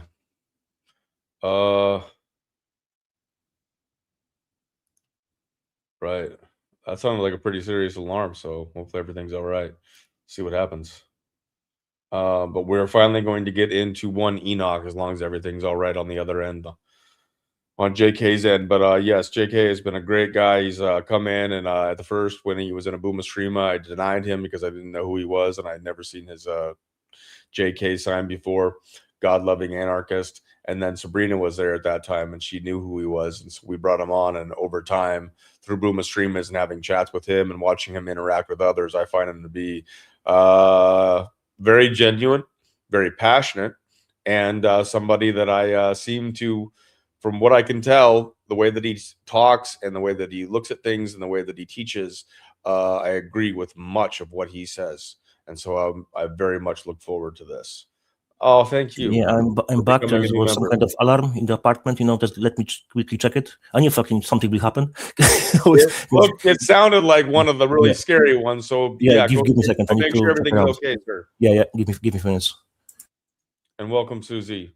Love to have you here. This is a channel where we got a lot of information coming on. Sabrina Wallace does officially have her own YouTube channel, if you don't know. But she's going to post certain things on there, but she did do a post, I believe it was today. So let me pull that up and show everybody while we're waiting on JK to check out what's going on in there, because that's interesting. Oh, where did I put that? There's a video that says YouTube. There we go. Let me open this up so you guys can see Sabrina's channel and make sure that you get the right one. If you go searching for it, I can put it into the live chat if you guys would like. I'm also going to continue to share her work. There's going to be some stuff that she's going to share with me to keep posting. That'll be not on her YouTube channel, but that I will keep posting on this one, D Booma San. But let me pull up on the screen here. This is the real Synergy SDW Sabrina Dawn Wallace YouTube channel, just so you know. So she's got 3 posts. She posted one 8 hours ago. She goes into a little bit of like Britney Spears and some of the conservatorship and the stuff that some of these people have to deal with, the kind of control mechanisms that are in place because of that. But she's still learning how to do the YouTube, and I will continue to post various things that she shares. Yes, that'll be Sabrina Wallace's actual YouTube channel, but there will be still stuff that she shares that I will be posting only on my YouTube channel, because I can create the shorts, and it's just been a thing that I've been doing, and I think people really connected with it as I make the playlists of her work. So I'm taking some of her older work and I'm still putting that on there to populate, because a lot of it's still relevant, very relevant and good information for people to have. Older work that she did, so that she doesn't have to create it or keep being a broken record that repeats things. A lot of people are just learning about Sabrina Wallace, and so I will continue to post those, and then she will be giving me videos that I will post only on D Booma San on all my channels. And so we'll continue to do that. Then I'll keep making the shorts, because I know we want to keep reaching friends, family, acquaintances with the short content, because that seems to be where everybody's heads are at. And it'll lead to the bigger video, that each short comes from. So the people that are like, oh, what is she talking about here? This is interesting. Or, oh my gosh, what is this? I have to know more. It'll pull them in, and then we can have that conversation, and hopefully have, the ability to have people come into the community and then meet all the various other personalities that are here talking about the biodigital convergence, talking about Jesus Christ, talking about faith, talking about whatever it is that you need to talk about or feel is relevant today. That's what we get into. So JK happens to be a person that has done a lot of extensive work on I don't know if I'd call him a biblical scholar, if he would even accept that term, but I look at him as a person that has done extensive work on a lot of this stuff, and I was really excited about one Enoch. So I hope everything's okay on his end. But yes, much love for Sabrina, because she has really put herself out there. They have on TikTok, I think she's been through a couple rounds where they've made videos saying that she is dead. She is not dead. I just recently communicated with her this morning. So she is alive and well, even though she deals with her pain and her stuff that she has going on. She is getting ready to do live classes. Good afternoon, and Con, and everybody that is joining us. Are you going to be okay, JK? Yeah, it was like a false alarm, I think, because I'm living in apartments, right?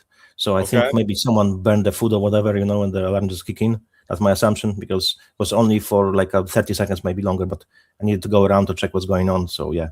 Okay. So anyway, let me finish this real quick, because I was talking about Sure. What you were talking about? Sabrina Wallace does have her own YouTube channel. I showed that. I want people to be aware of it. She's not going to post everything on there. Some stuff is still going to only become exclusively on D Booma San. She's going to be really busy. So if you don't know about the Fourth Wall, that is their website where you can buy merchandise, shirts, and I got my nice little tumbler here and stuff like that. So you can support her there. You can donate there. And then she's going to have some stuff behind a paywall, because you have these lunatics, like I was saying, JK, like on TikTok, that have said that she's dead, that she's been murdered. Now she's been slandered in all kinds of ways where she's been doxxed. But the more recent one that I just posted a video about is that now, well, I don't know if this is the first time, but now people are saying that she has a penis. And someone said as well that she's a witch. I was like, okay, give me the freaking evidence. I'm waiting. Right. So, yeah, claims without the substantiation is fucking bullshit. I can say whatever. Where is your fucking evidence? I say, check. I'm waiting for the evidence still. I didn't hear it. So fuck him. And to be honest, I remember at the beginning, I think you kicked me from the channel or something because you didn't know me. And then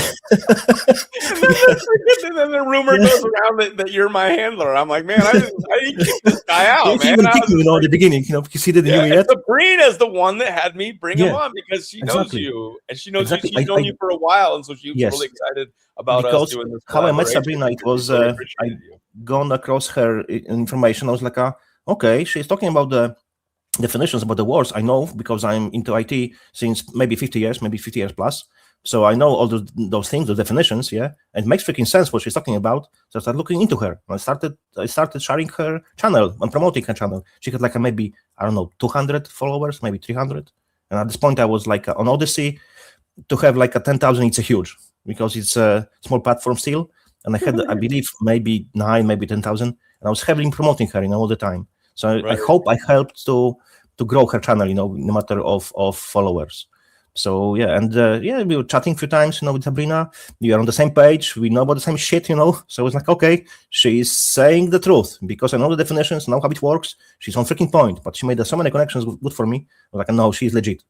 And now people are saying she's a witch. She has for fuck's sake, just I know. Does that not show how effective she's been at telling the truth about what's going on with the wild virgins?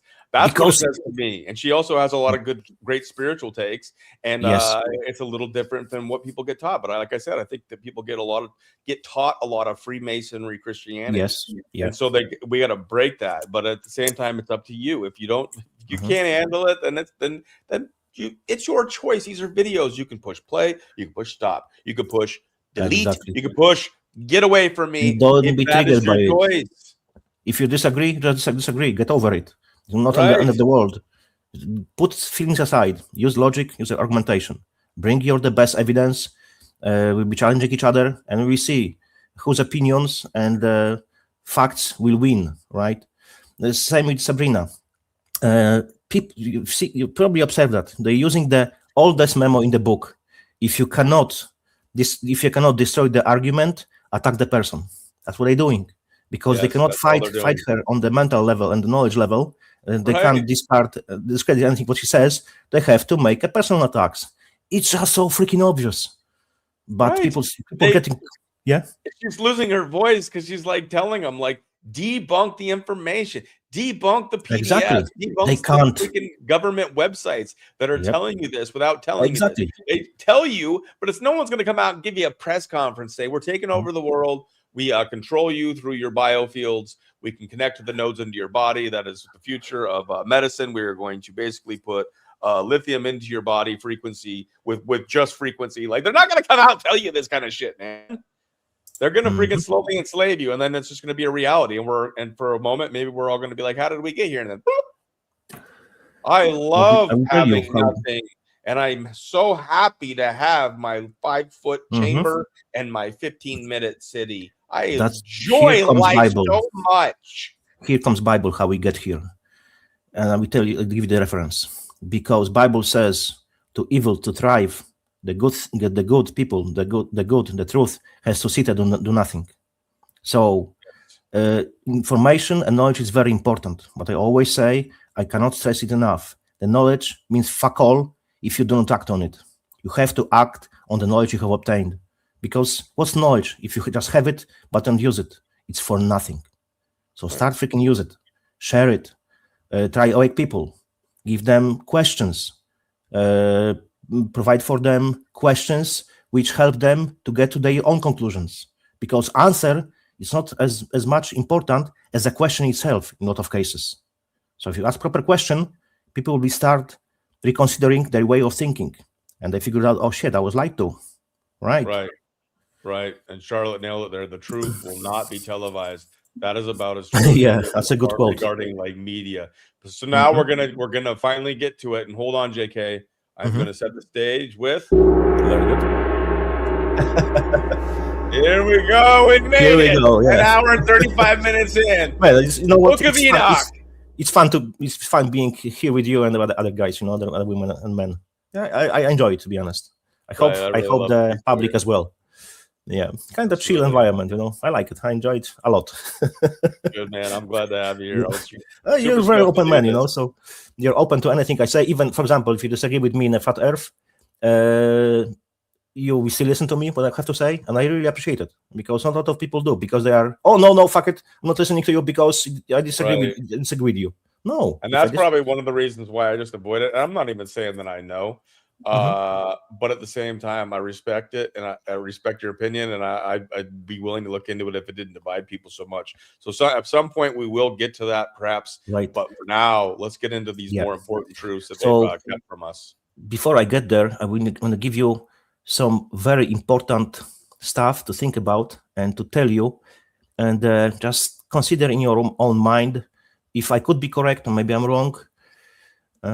Thank you, Trotter. I know one thing or two, you know, not a lot.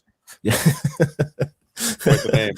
I should know much more than I know, but unfortunately, my life is not long enough, and the day is too short. I would need like 72 hours a day to do everything I want to do every day. That's why I only sleep 2-3 hours per day, because it's not enough time for me. Literally, man. Literally, I can't keep up with all the stuff is going on, and I have list longer than fucking toilet paper to fill up, you know, what I need to look into and so on. So before I go into the differences between the Lawrence and Charles translations of the Enoch, I would like to make a kind of statement and as well give you details related to the Book of Enoch. So what is suspicious for me is that there was relatively, fucking the English word, relatively, that's the word, short period of time, roughly between 50 to 100 years. In these translations you're talking about? So I'm talking about the events what happened exactly in the last 100 years. So okay, but people are clear, because I don't know if everybody understood you. I think I will expand on it. Yeah. In a second, I will. Charles translation. And no. It's just in general, very general take on it. Very general, related to the Bible. What has been found, the old verses, old scriptures, part of scriptures, parchments, and so on. So I want to bring this because I think it's very important. Yeah, thank you. I appreciate it. But there are multiple translations, right? Yes. But those two are the best, considered as a scholarly group. So it's Lawrence and Charles. That's two the best translations, and I will get into them later when I will go after the Enoch one itself. But I want to give you some more additional knowledge, my thoughts before we get there, because it will paint for you a bigger picture, and maybe you take under consideration if there is something or there is not. So what is suspicious for me is that there was this time, 100 years, right? Recent times, which concluded in avalanche, literally in avalanche of discovery related to the ancient parchments, old scrolls, etc., etc. It was plenty, really a lot, right? So sometimes the most important thing is which we can do for ourselves, like I said before, is to ask proper question. Was it just pure luck that we have found so many documents, or was it planted and planned by the evil one and his minions? Right. That's a very important question, I think, because that could be true, right? So if it was true, do we really can trust everything that has been found? Right? Right. And we touched on this a little earlier too, because there's a lot of different exactly that we found. Look, I will try to avoid bias as much as I can, but really, I can't really get of my own bias because everyone has, like I said before. But anyway, I try to do my best. I will try not to push on you my standing point, but I will provide for you what I have researched, and you can reach your own conclusions. I think that's the proper way to approach it. I don't think that everything related to the various translations are really true, and they have been changed and adjusted, even with the changing of the language to be more adjusted to our common language, which we use now, because back in the days, the words had different meaning than today. So that's another thing. That's why it's important to look into the word, what was meaning this word before. Like, for example, today, someone will slap you in the face, right? It's called attack. But before, in time of Jesus, the slap in the face, right, was insult, like a verbal insult. So that's the difference, right? Today is attack personal. Before we just insult, like words. So we have to look into Genesis and the meaning of this gesture, of this word, whatever, in the time when it's presented. That's how I see it. If you disagree with me, let me know. So, I'm sure that you can find a scholar, because I'm not a scholar. I just look into the Bible, got to my conclusions, who spent his whole life researching just this one subject, just this one topic. I just give you the general overview, what it means and how I see it. But they are way more qualified people than me, because literally they spend their whole life just on one book or whatever, and they go with it back and forward, and they can discredit or confirm anything, because they are way more knowledgeable than I ever will be in this one particular subject.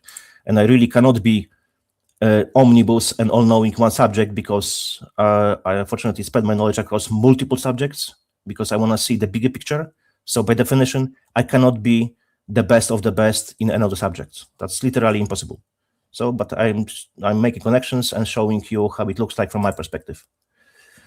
I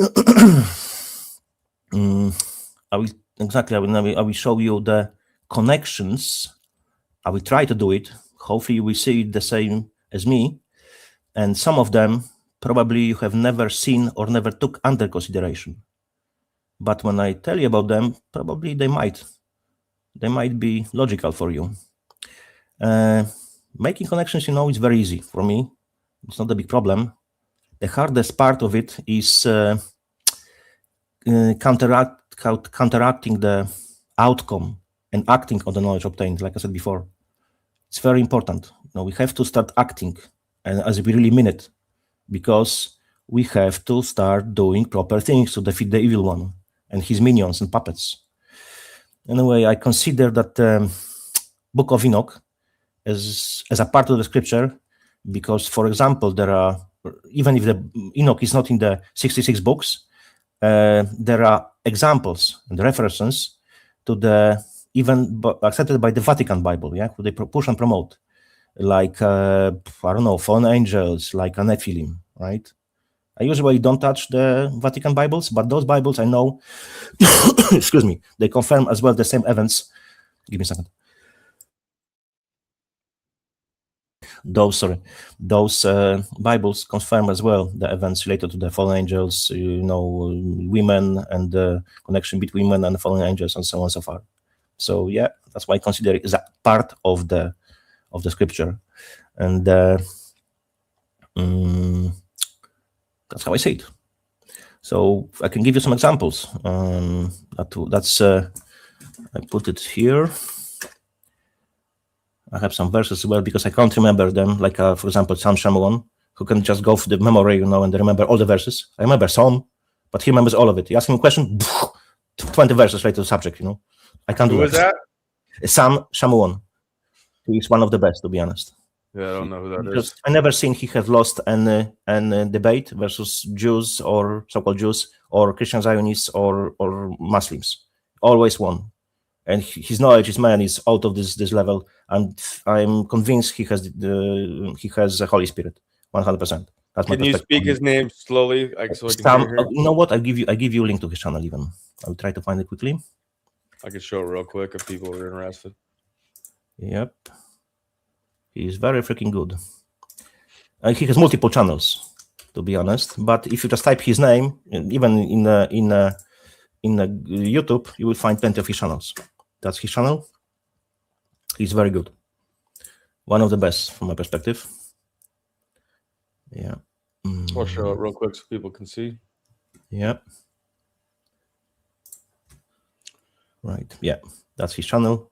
And he's very good. Even if you listen to him, he just comes out of the blue with the verses from his head. And he shows you connections because of this verse, because of that verse.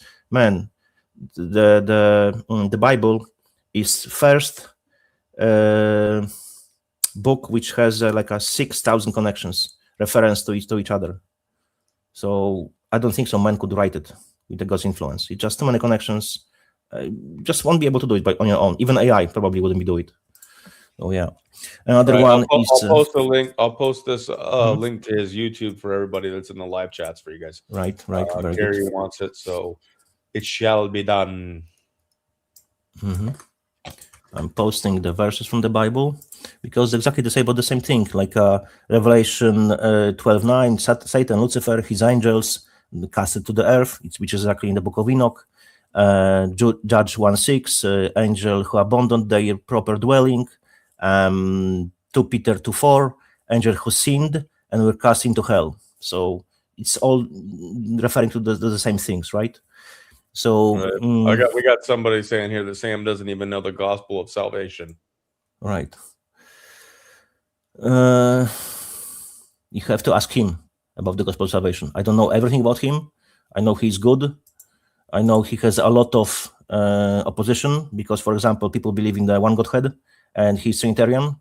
He is saying who is real Jew, not the people who we think the Jew is. We just call those people from Babylon Jews today, but a real Jew, if you want to really even go by this word, which it's not proper, but if you really want to go by this word, the real Jew is the one who follows Christ. So that's why the Revelation 2:9 says they say they are Jew, but they are not, because their synagogue belongs to Satan. That's exactly what it means, because they are liars and deceivers, like their God, the Lucifer, the Satan, the devil. That's how it is. Anyway. If possible, because we have spent quite a bit of time, now on the stuff around the subject, so maybe let's try to minimize asking questions during the presentation. Yeah, because we can go ahead and go forward. And if you look into that, then bring it to a Booma stream or another discussion. Yeah, ask questions. If you find anything wrong with that, or I can try to address at the end, the questions. So maybe you can make some notes if it's a question popping up a few times, Booma, and just write them down or screenshot or whatever, and I will try to address them. Yeah. Here we go. Okay, let's start it. So the Book of Enoch is considered as a part of Apocrypha books. It's not included, like we said before, in the 66 canonical books combined together and accepted together by Vatican, right? I think the important question we should ask here is, do really people want to hear about the list of Apocrypha books and give and I can give short description about those Apocrypha, or just maybe, let's skip it because it's probably would take me like half an hour to explain it, and give the Apocrypha and so on. I can give the list, so we can do it at the end like we were speaking before. Yeah, let's do that because it's nearly 2 hours already. So we have Truman. I'm really looking forward to getting into understanding what is depicted in the Book of Enoch about like the Watchers and the fallen angels. And the yes. Okay. Let's go. Okay. You know what? Let's go straight to it. Let's just skip all the other stuff. Let's just focus on this. And let's go through it. So, what important thing is that the one Book of Enoch, to be honest, 1, 2, and 3, it's as well known as Ethiopic Book of Enoch. not Ethiopian, Ethiopic. That's how the name goes. Yeah. So all of them, they are in the Ethiopian Bible, but they're called Ethiopic Book of Enoch. The first Enoch is distinct from the two, which is called Slavonic Book, or of the, Slavonic Book of the Secrets. What's that? It's a Slavonic Book of Secrets. Slavonic Book of Secrets of Enoch. That's a long, lengthy name. I nearly forgot it. And the book 3 was called, 3 in Enoch is called, what was the name? It was, Hebrew Book of Enoch. So that's the 3 names. Sometimes, like for example, in my country, Enoch is called Henoch as well. So if you come across name Henoch, it's referring as well to the one Enoch, right? I'm trying to provide for you in this presentation like a kind of synopsis of the Book of Enoch, and sometimes my opinion and opinions about the certain aspects of this book, and just let me know if you agree or disagree with those. And we'll start with can we start a little bit with the character of Enoch? Because Enoch is the only character, from my understanding, and I might be wrong, so correct me, that God brought up into heaven without death. Yes. That's the Enoch, and what was the other one? Methuselah, maybe? Oh, Jesus, that's 2. That's why, yes, Enoch and, oh, Jesus, what was the second one? I forgot, man. I feel like there was one. There was a second one. Sorry, I just can't remember. Just slip out from my. But he was brought up on a chariot of fire, was it? Yeah, and he gone to the heaven. So he was only one of 2 who were brought to the heaven by God. So he didn't experience earthly death as every one of us will and did. And there's another one. Sorry, I just forgot the name. Elijah, possibly. Yes, I think it was Elijah. Yes, correct. Thank you very much. Thank you. I appreciate it. You see, I don't know everything. I'm just forgetting stuff. Elijah. Well, you got so much in your brain, but we had a lot of people that are chiming in. a bit there. This is why we love the chat. Thank you very much. You see, that's why I love to say none of us is bigger than all of us, because together we can combine our knowledge, the facts, the memories, and we can come to the proper conclusion and fill up the gaps. Thank you very much. Thank you, everyone. Appreciate it, really. So, from my perspective, in the matter of Elijah and Enoch, I can make a connection. Maybe it will be true, maybe not. I suspect that those 2 will come back to Earth to die because there will be 2 witnesses, as stated in the Revelation, that the whole world will see their death. So maybe those 2 will be 2 witnesses. I don't know who will be. No one knows as far as I know, but I have some suspicion those 2 can be. If that's the case, no clue. But sounds logical, right? Because they didn't die, so they would need to die. I don't know. Yeah, okay. Where were I? I forgot what I was talking about because we've gone again off topic. Well, I wanted to make sure that we knew that the character of Enoch, as far as he didn't die an earthly death. Yes. That's the main thing. He was living for a very, very long time on Earth. Let me get the freaking lighter. Yeah. Okay, I have it. Yeah. I want to provide for you as well the most known titles of the chapters, because people are very often confused, because they hear or read about one chapter and they're confusing it with different name. There is some overlay, but I will explain the overlays and why it's number 2, not number 3, and so on. But I will explain it later. Because they confuse it because they just know that specific chapter under different name, right? In some cases, there will be multiple details related to the subject of the matter, and in other case, I just mention and signalize about topic or the name, and you can look yourself into it, because this, if I would go really into all the details, that would take probably 10 hours, maybe longer. So I want to just skip some stuff, just mention about something, but some are very important. I want to emphasize them, and so I will tell you to pay attention to those, because from my perspective, they're very, very and extremely important. I would say that the most profound part of the Enoch 1 is related to the fallen angels, the watchers, and a lot of people do not know that sometimes they're called as well Grigori. So that's another name for the fallen angels and watchers. Fallen angels, fallen watchers, and Grigori. Gregory, is it like the name Gregory? Not exactly. Can you type that one? Yeah, that's it. I will give that in the chat now. Yeah. There we go. Excuse me. Yeah. That's how they're called. Is it properly translation comparing to old language? I know it's pronunciation, but if it's really properly written, I cannot tell you that. I would really need to look into it, and that's the thing I would need to do to check it against the old Bibles, because possibly there could be different type of writing of this name. So I look into it. Oh, hello. Thank you. Yeah, God bless you too. Right. So why I think it's so important, those parts exactly. It's because from my perspective, those events had the biggest influence related to our daily lives even today. You think how it's possible that something happened or didn't happen back in the days has influence. It's influencing our lives now. I will show you the connections, which for me they are pretty logical, but maybe you disagree. We'll see. When I get to the details of the fallen angels, I think you will see connections straight away and how it's affected and still affecting our lives. Just think about the, technology itself, internet, AI, because I will show you that those fuckers, they provided this knowledge for us, for the humanity, mankind. Anyway, the best way is always to read anything on your own and get to your own conclusions. That's why I'm only giving you my take. You can agree or disagree with it. To keep this presentation consistent and on point, I have created for myself list of the points. I will go by, because man, I don't remember all of it. It's just too freaking many, and I know I would skip something because I can't remember all of this crap. Right.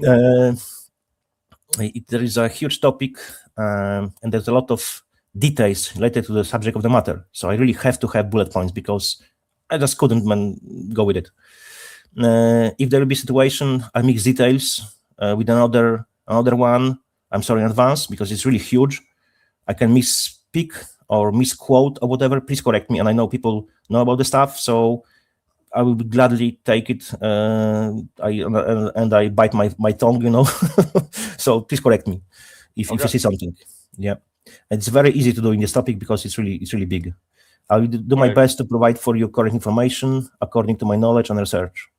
Mainly the Book of Enoch really smart first. People here, so we appreciate it. Yes, that's correct. That's why I like this community so much. Excuse me. The Book of Enoch 1 speaks about the things which are as well part of the Enoch 2 and 3, right? So there will be some overlays, like for example, heaven, angels, their hierarchy, creation of earth, God, creation of and corruption of mankind, and so on and so forth. The Book of Enoch, especially 1, is an ancient apocalyptic work, supposedly written 100 BC, which means before Christ. Not old era or whatever they freaking new names they bring. It's before Christ. Why they change BC? Because they want to remove name of Christ from the common language. BC, before Christ. That's the proper way to speak about the time before Jesus was on earth. Of course, it was attributed to the Enoch, right? Because everyone knows it as a Book of Enoch, right? But you're saying it was written in 100 BC? No, it was from 300 to 100, supposedly. Was the truth? We can't really say. Supposedly, yeah. It'd be strange that Enoch would be alive through all that.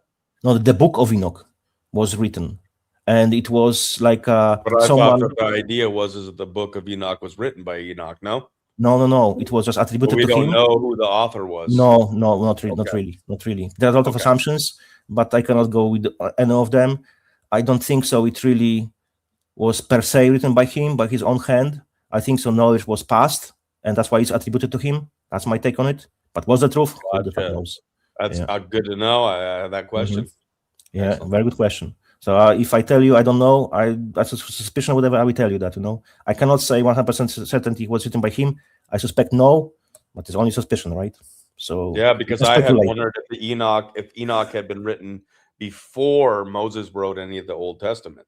But that's not what we're finding, is that it likely got written 300 to 100 BC.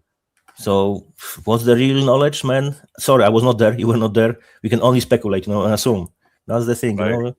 Yeah. Wow. So yeah, we can just pick up whatever we can and go with it, right? Where was I? I had this bullet point and I freaking lost it because I scrolled my freaking screen. Right. I have it.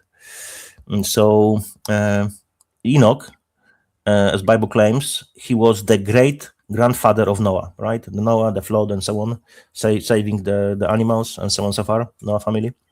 It is focusing mainly on the fallen angels, heavenly secrets, and the final judgment, which is kind of important as well, which is related to the Revelation and the Genesis itself, So yeah, it's kind of aligned. It's the best known for expanding on the sons of God, right? Which is in, I believe, in Genesis 6. Yeah, Genesis 6. That was in Genesis. I remember some stuff. Not everything, but yeah. Love it. Let me put it. Yeah, it just comes to mind. Yeah, sometimes it's like I need to ask because I forgot the second name. Yeah, the second guy. Right. And mainly it's detailing his journey to the heaven and to the hell, which is kind of important and interesting. It's kind of graphic and it's really good to read it. Like I mentioned before, Book of Enoch is also known as Ethiopic Book of Enoch. So if you see this name, you'll know it's one of the same book, right? So the Book of Enoch is divided in 5 main sections. Just book 1, 2, 3, 4, and 5 books, right? It's not like 5 Enoch's books. It's just first book. It has 5 books. You get me? 5, not chapters, because chapters that are inside the books. Okay, so each part of the Enoch is called book 1, 2, 3, 5, and each book has the chapters as well. I know it's a bit confusing because people say, "Oh, there are 5 books of Enoch." No, there are 5 parts of first part. People get confused, That's why I bring it. Yeah. So maybe I just give you a short synopsis. So first one is called the Book of the Watchers, which is from the chapter 1 to chapter 36. Focuses on the fallen angels and Enochian narrative. The Book of Parables, its second book, as well, sometimes called the astronomical book, and I'll explain you later what's the confusion can be. It's part from the chapter, from the 37 to 71, and it covers the Messiah and the future judgment, right? And I will explain to you later confusion which can appear in a matter of the Book of Parables and the astronomical book, because there is some confusion about it and people just think, oh, this chapter is some part of this and that. I will tell you about this. Now we are coming to the astronomical book, which is book 3rd, and chapters are from. Can you spell that out? I have no idea what you. Okay. You know what? I will give you the names. Right. Give me a second. If you have those that we can show people so that we can make sure that we get the right. So the first one is the Book of the Watchers. Yes, Book of the Watchers. Give me a second.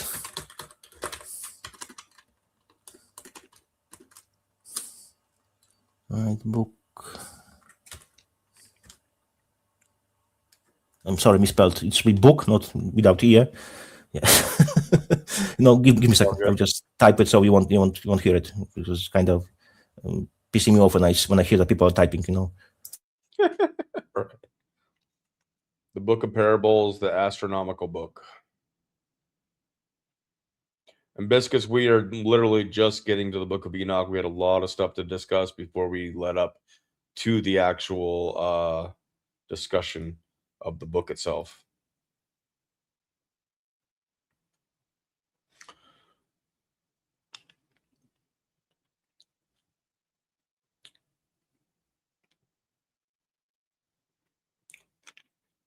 And JK is currently typing, but he doesn't like when he listens to videos and he can hear the typing. So yeah, I'm trying to do it fast, but I make a typo, so should be visions together. Sorry about that.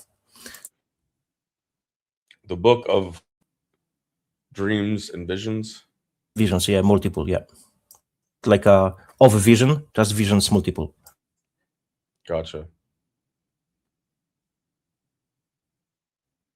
Yeah, I put it together again in a proper way. So yeah, on a Okay, so that's mistake. what we're looking at. Cheers.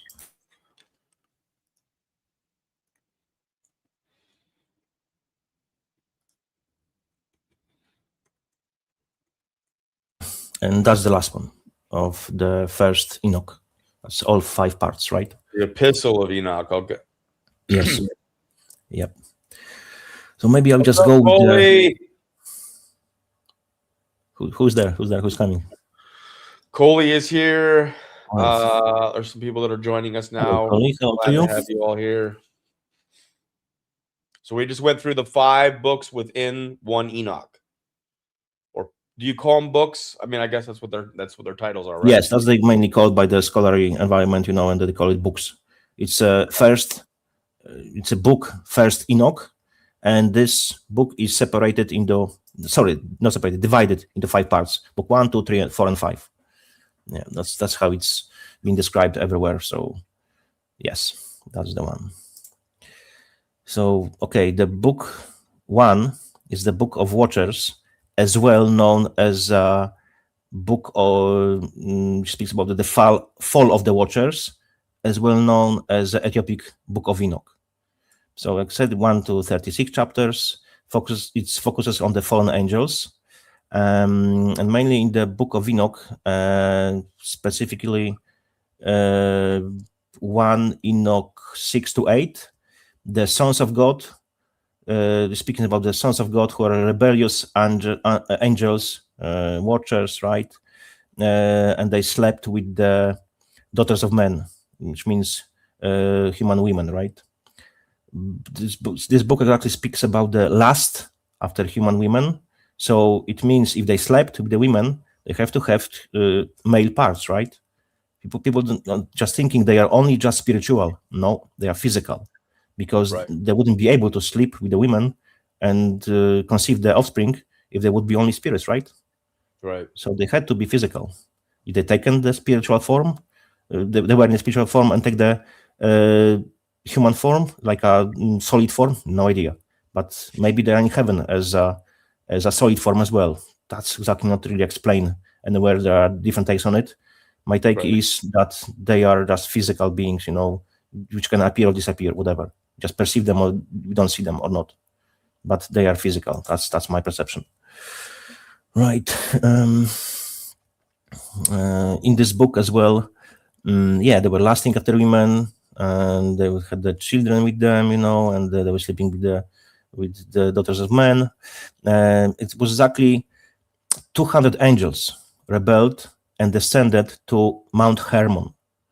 And you should look where Mount Hermon is. So that will be kind of interesting where it is, and they will see more connections. And they were their wives, exactly, not only like just women, they made them their wives. And they were led by the Samyaza and the Azazel as the 2 names of the watchers of the fallen angels. And I give you later the full list I could compile, of all the names.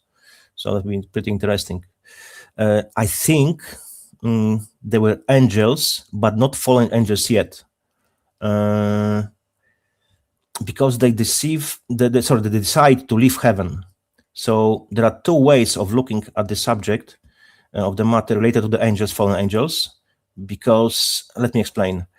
At this point, they were not yet called fallen angels because God did not yet describe them as fallen, and they did not reject him yet. But the second way of thinking is that we can argue that they were fallen at this point because they disobeyed God's commands. They did not fall from the grace yet. There was no statement yet. So whatever way you want to see it, just take it, So we can argue both ways. And I think both ways could be argued for, So take as you want. So you have many topics. I try to combine, for each book of Enoch, topics which they are the most important from perspective, and I try to limit it to the 10, and then I came 15 because I was missing. some of important stuff. So mainly I'm trying to be consistent and keep each book with around 15 topics, right? Which is worth to mention. Of course, people can later look into it. I would just mainly signalize, and tell you what it's about, if you're interested in the names, what happened, the story, what was one after another, what's happening. So look into it deeper. Really encourage you to read it because it's pretty interesting. So the first one will be the Angelic Rebellion. 200 watchers led by Samaiza conspire to take human wives. And number 2 will be the Pact. They made a pact on the Mount Hermon to commit this sin, because it was sin. Then there is a topic related to the forbidden knowledge. Watchers teach humanity sorcery, weaponry, cosmetics, I believe, astronomy as well. And I provide a bit more details about this later, because that's a very important part of this topic. Number 4 is Nephilim. Hybrid giants are born from the Watchers and human wives, the Nephilim, right? The abomination, which was never planned by God. Another topic is destruction of Earth. It wasn't planned by God, but he allowed it. Exactly. Yes. Which is crazy to take, because he knows it's going to happen before it happens. So in a way, he still allowed it to play out. It's crazy to think about how. That's why people say that the God is evil. No, right. Because knowing the outcome of situation doesn't make you evil. For example, you're standing on the edge of the roof, right? And I'm telling you, don't make any step further because you'll fall down, and you fall down. Doesn't mean I'm evil. I knew the outcome. I predicted it, right? Because I see it from my eyes. But does it make me evil? I don't think so, because I was giving you, I was telling you, don't do it, because you will fall down, right? The same, like God was saying, don't do it, because it will be bad outcome. And because we have free will, and angels have as well free will. That's why we have chosen. That's why Satan was able to disobey God, because of his pride, right? Because of the free will. Because there is no real love without free will. Now imagine, can you push someone to love you? No, love has to be unconditional, has to come from the person with a free will. If you try to push someone to love you, it won't be real love, right? So of course, God can do anything. He could make us to love him, no matter what. But would it be real love? No, it wouldn't. That's my take on it. No, but the part of this, I mean, I guess that's the whole beauty of like faith is faith in something that is unknown. But at the same time, we don't fully get to know God here. Exactly. We can only know parts of God, how he described himself and how he revealed himself to us. So anyone who says that, oh, you're saying about God, you put him in a box. No. Telling about things and events or his behavior, what he reveals to us, is not putting God in a box, because I'm only and merely compiling data, revealed data by him. That's it. He's not putting God in a box. No one knows God in 100%. I don't know if you know, even if anyone knows in 1%. We can only know God by what he revealed to us. That's it. Nothing more, nothing less. So we have the number 5, which is destruction of Earth. The giant consume human food and turn into cannibalism and the violence, which is kind of graphic as well. Right. Number 6 is cry of the earth. Human cry out to heaven, and the archangel Michael, Uriel, Raphael, and Gabriel reported. And then is number 7, judgment of the watchers. God commands Raphael to blind Azazel, and Raphael to cast watchers into the darkness. Judgment of the giants. The giants are doomed to fight each other and die. So, I don't know, I think God just pushed them this way. He made them this way. I don't know exactly how did it go. Maybe someone knows. Right. He talks about it in the Bible, various things like hardening of hearts. He gives them to their sin, gives them to their evil ways. Yes. And they just become pure evil. Yes, but the hardening of the heart is only happening because God finally gives you to your own wishes. Because you are rejecting God. It was kind of inevitable. He could see that it was inevitable. He's giving you what you wish. So does the Nephilim play into this, or are we not there yet? So you want to make a connection to this, yeah? Okay, because they are abomination, they were not planned by God. It happened because of the sin itself. The problem is with the sin always. So they were part of the sin and the outcome of the sin. So I assume at this point, because they were abomination, they could not repent. I don't think so they were able to. That's my perspective. Yeah, right. So they were already doomed from the very beginning. So yeah, they were. Do angels still have free will though? Because yes, yes. Okay, but the fallen angels no longer have free will because they made their choice. Yes, correct? They are exactly part of the sin. So okay, in a way, to choose to kill or eat, probably they have. But because they are driven this way, right? They are kind of born in the sin. That's their default behavior, right? That's their blueprint. I would say about this way, if it makes sense for you. That's how I see it. The only thing that makes me uncomfortable about that to a degree, and God knows, so I guess there's that. But yeah, I don't know. I shouldn't have said but. The concern I guess I have is that if angels still have free will, then the angels that are in heaven, which I guess we're told is 2/3 of the angels that were originally created, correct? Yep. So they could still churn on God at an appointment at a time.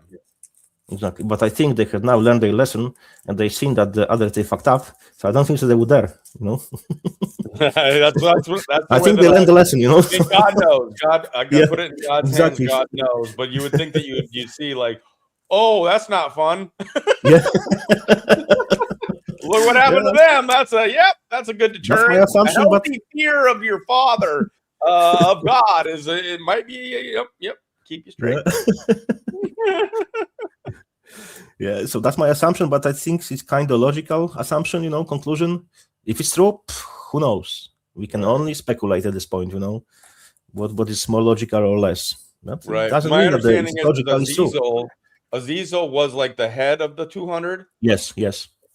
Yeah, well, then who is Satan? Satan was the main big one. It was before. Satan fell down before that. So he fell before that. Here comes the 200. Yeah. So does Satan have control over them? I think he was later involved. Can't really remember.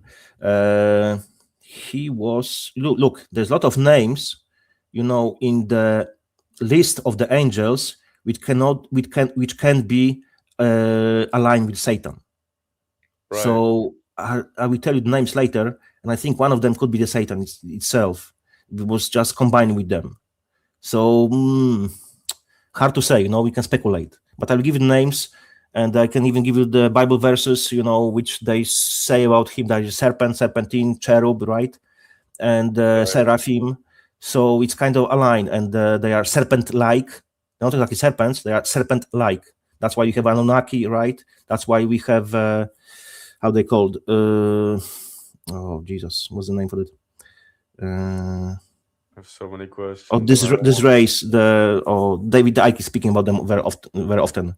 Oh yeah, the reptilians. Reptilians, yes. Yeah. It just reminded me. Okay, I'll bring it later. Because I remember that one of the girls, I probably remember her name. Remember, she was speaking about the Gilead, right? Okay. One of the streams. I brought the picture of the Gilead. And just kicking. Okay. I bring it later. Okay. I will adjust it. Good. Do we ever get a timeline in this taking or in this scripture or whatever you want to call it? An idea if the fallen, this is happening before the tempting in the garden. No. It was happening after the tempting in the garden. 100% after. Yeah. Mm-hmm. So Satan fell first, but I thought when Satan fell, he took 1/3 of the angels, and then it would make sense that it happened like at the same time.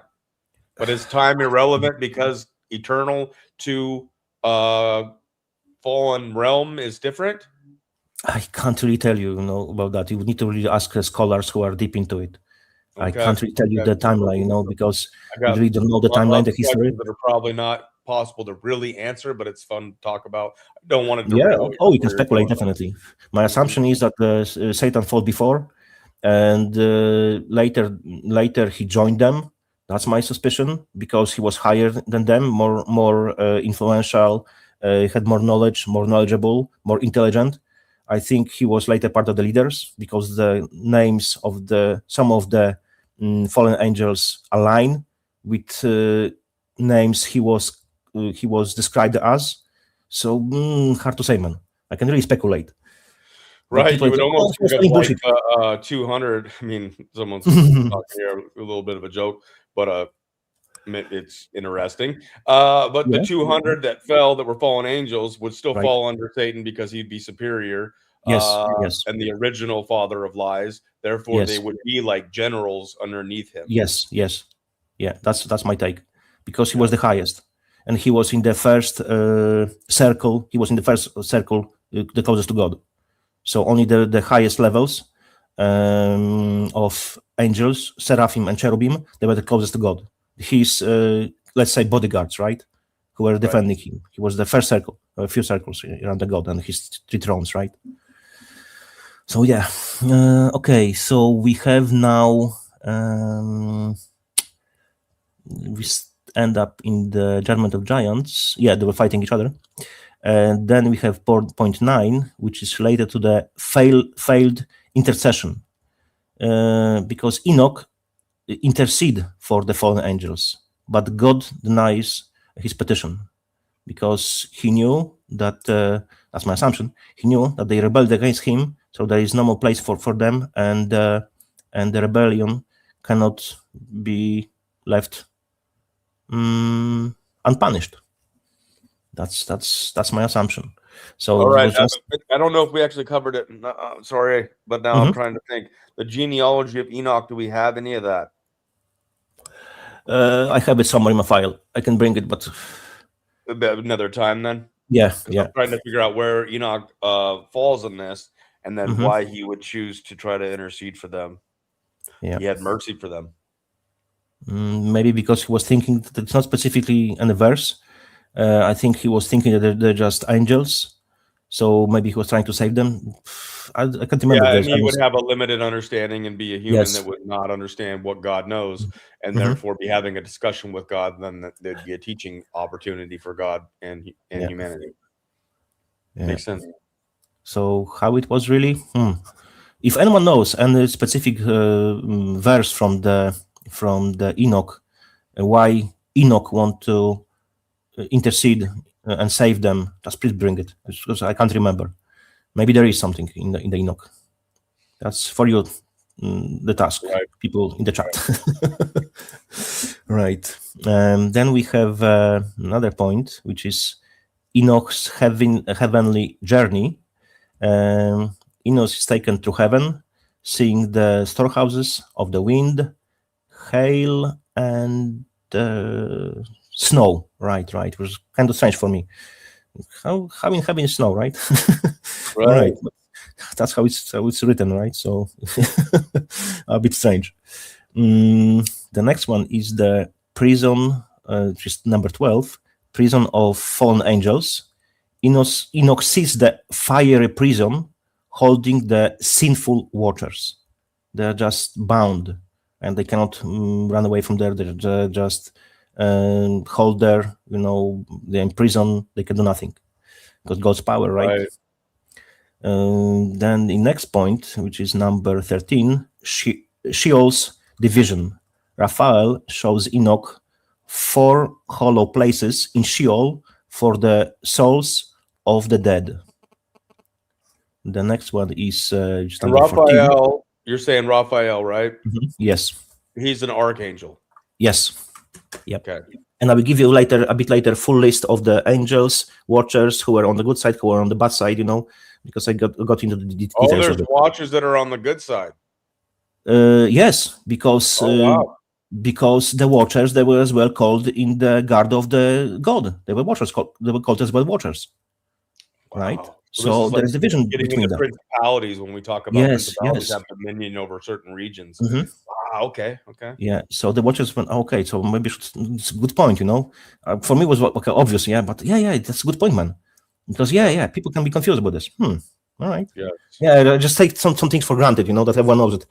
Well, then you hear in the book of Daniel also where he prayed to God, and it took longer than maybe what he was, hoping for the good principality to war with the one that had dominion over that area to get to him.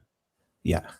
Wow. It's very interesting. It's if you really get into nitty gritty, it's a lot of supposedly contradictions, but later, if you really get into details, you start understanding the stuff. You can't really understand the Bible straight away. Man, I'm still learning the stuff, and I'm discovering. So much fun to learn. That's why we're here, man. It's just exciting, and everybody can be a part of this. And if you have disagreements, we're gonna have, Booma streamers. 100% we will. The next one we have, I'll make sure I plan it out with JK so he can be there, and we'll have premiering you in the sense that we'll answer questions, ask questions, and continue this discussion. Sound good? Yeah, of course. I'm up for it.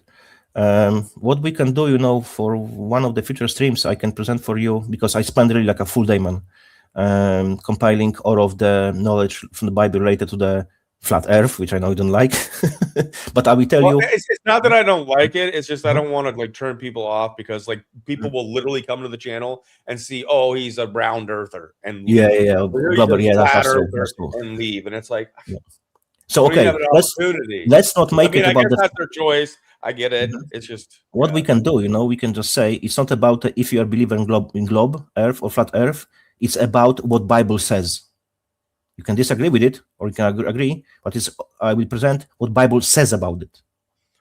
Right. Right. But then there'll be like the talk. Some stuff's a metaphor, some stuff's poetry, some stuff's not meant to be taken literal, some stuff is meant to be taken literal. There's also descriptions, like even in the Gospels, where they're just describing it the best that they can, but they didn't have words for the things that were coming into being. When they talk about a mark on the head and the hand, well, the hand for a long time was this whole appendage. They didn't have a forearm, they didn't have an upper arm, they didn't have names for the bones. The hand wasn't necessarily just this, it was your whole arm. So there's things that they would have spoken in. That's why it's very important you brought it, because like I said, back in the days there was different meanings of the words and description. Like you gave the perfect example with the hand and arm. It's a perfect example, man. Right. And I remember to like it. Yeah. Basically saying, take a little smoke, slow her down a little bit. Okay, I will try to slow down. Yeah, thank you for reminding me. I know I'm speaking too fast. I know it's my downside. I'm trying to fight it. JK told me that if he starts speaking too fast, just let him know. So if you guys are having a hard time keeping up, please let us know. You. I appreciate it. If there is somebody that tries to watch this 2x speed, good luck. Because I watch a lot of videos because I got to get through a lot of information fast. Yeah, I do the same. You do the same thing, and you watch them at 2x speed. Well, with you talk at 2x speed. So good luck. Point taken, man. Well, aware of it, All right. Thank you for reminding me. I will try to slow down from now. And please, again, later, remind me about this as well. All right. So now we have point 14, which is Tree of Knowledge. Enoch visits the paradise of righteousness and the tree from which Adam and Eve ate. That's his take, his memory. He's speaking about this stuff, and also look into it, what he said about this stuff. It's as well pretty interesting. Who is it that said this? That was the Enoch brought to the paradise. Wow. And so Enoch would have gotten to experience the temptation? The paradise. Not the taste of apple, but the experience of paradise itself. Right. So he would have known what was being discussed when it talks about the garden. I don't know if you exactly seen the event itself.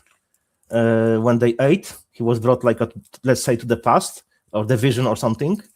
Or he just saw the tree itself as evidence from which apple has been taken. Interesting thing about the apple. Oh, you brought it, so I knew you will go.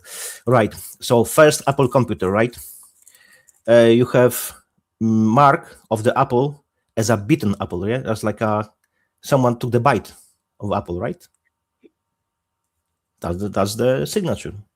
And another thing is first apple has been sold, pay attention, for 666.66 cents.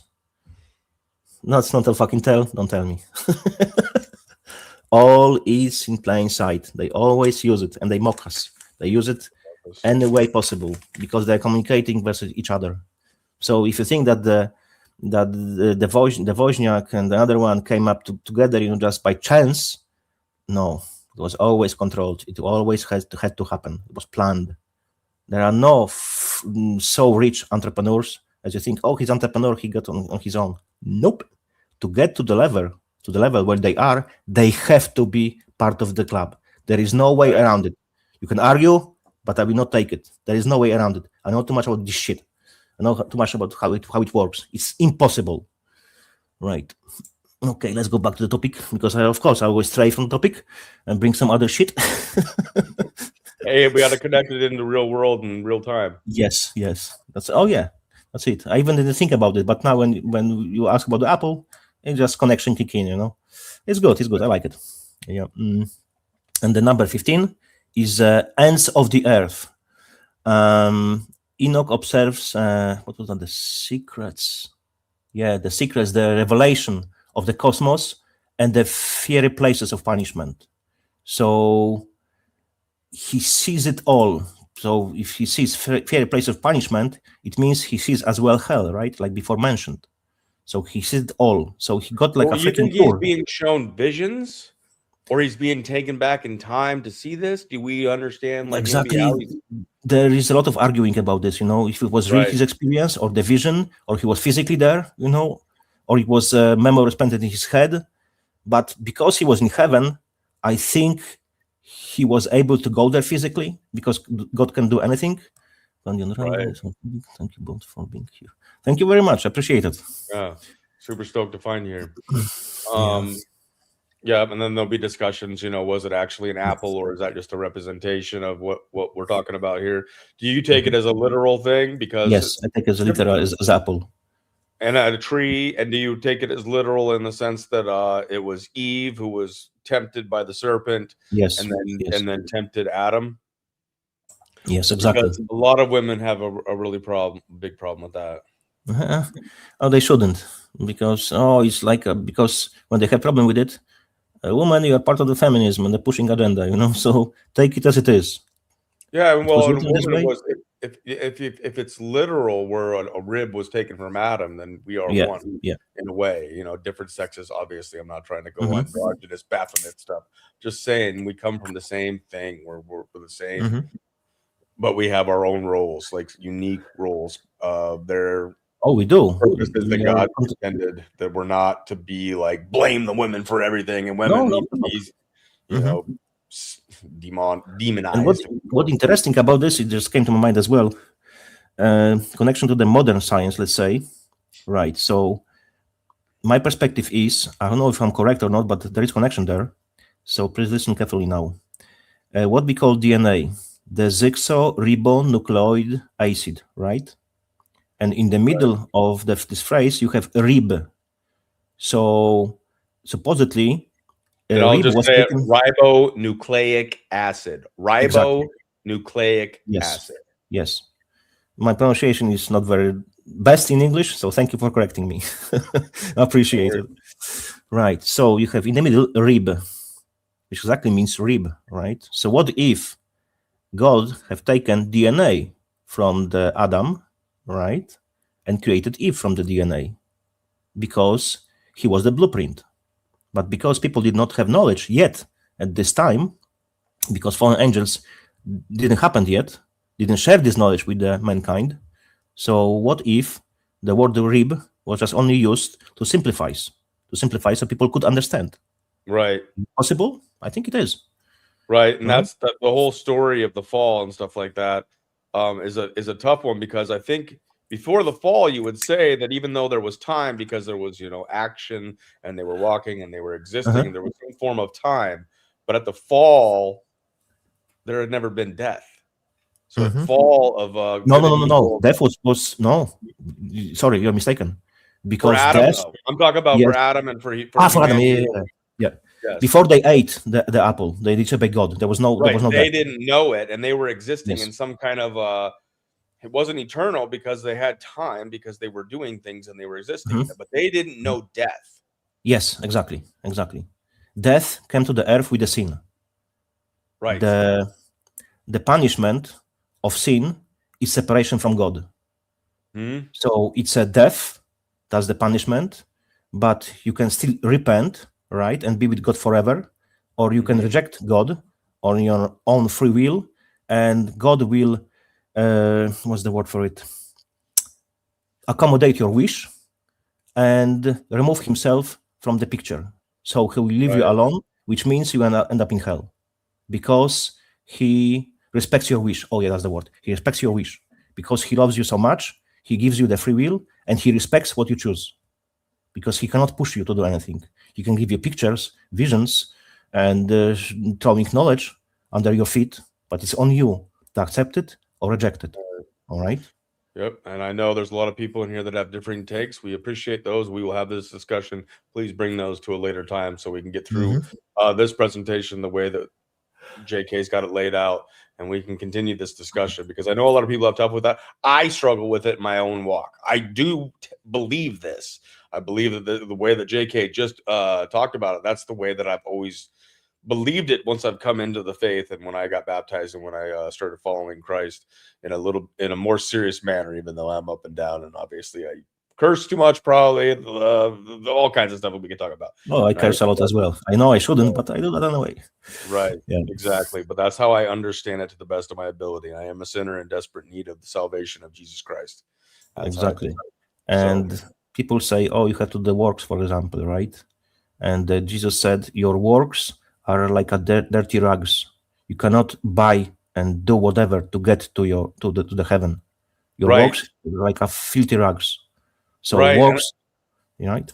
I see some of these faiths, I see the what's the word? Discipline, I guess. The discipline that people put into their faith. I think there's an aspect of discipline that I learned from athletics, say that is a beautiful thing. It should be a discipline about our faith, but it shouldn't become mechanical to the point where it no longer means what it meant to mean. Exactly. But I agree for with me, you. it's just like when God says, from my understanding of what I get from Scripture, that all fall short. So no one can boast. Yes, no exactly. one can say they're better than the other. Everyone falls short. You're all on the same playing field, if you will. And yet God still provides the answer to the problem that is sin and fallen nature and death. I agree with you. Christ. Yep. Whoever denies Jesus is the Christ, which is Messiah, which means God, it's not from God. It's from the earth. Sorry, it's of the earth. I am from the earth. They are of the earth. It's a big difference. Okay. Small thing. What he said was something to me. We're just, like I said, there's some people that have differences. It's all well. Like, we can have these discussions. They'll continue. Of course. That's the point of this whole thing. Like, when I think of faith in Jesus Christ, it's not like, oh, well, now I'm saved. Now everything's good, right? No, it's a continuous conversation. It's a conversation that should draw you closer to who God is, and an understanding. And I as well often argue with the people who claim that the one saved, always saved. I don't believe in it. You can still, even if you have Holy Spirit, right? You can still, in purpose, because you have free will, you can still, in purpose, reject God. So if you reject God, if you go bad way, are you still saved? Because you are eating children, whatever you're doing, blood and so on, would you be saved? No. That's why I always say, once saved doesn't mean always saved. Right. Unless you really follow Holy Spirit. Yeah. Judas walked with Christ and did a lot of great things with him and believed in him and all stuff. And then at the end, didn't agree with the way that things were going and decided to go a different route. Even after following, what Christ had him do, even doing the things that Christ was teaching. And he changed. You know that he was the only one when there was Last Supper. Everyone called Jesus God, Messiah, but he was the only one who called him teacher. That's a tell as well, small thing, but important thing. Yeah. Right. Well, a lot of religions will call him a prophet and not divine. Exactly. But can you show me any religion that the prophet can judge people? Because when he comes, he will be judging people, right? No prophet ever did that.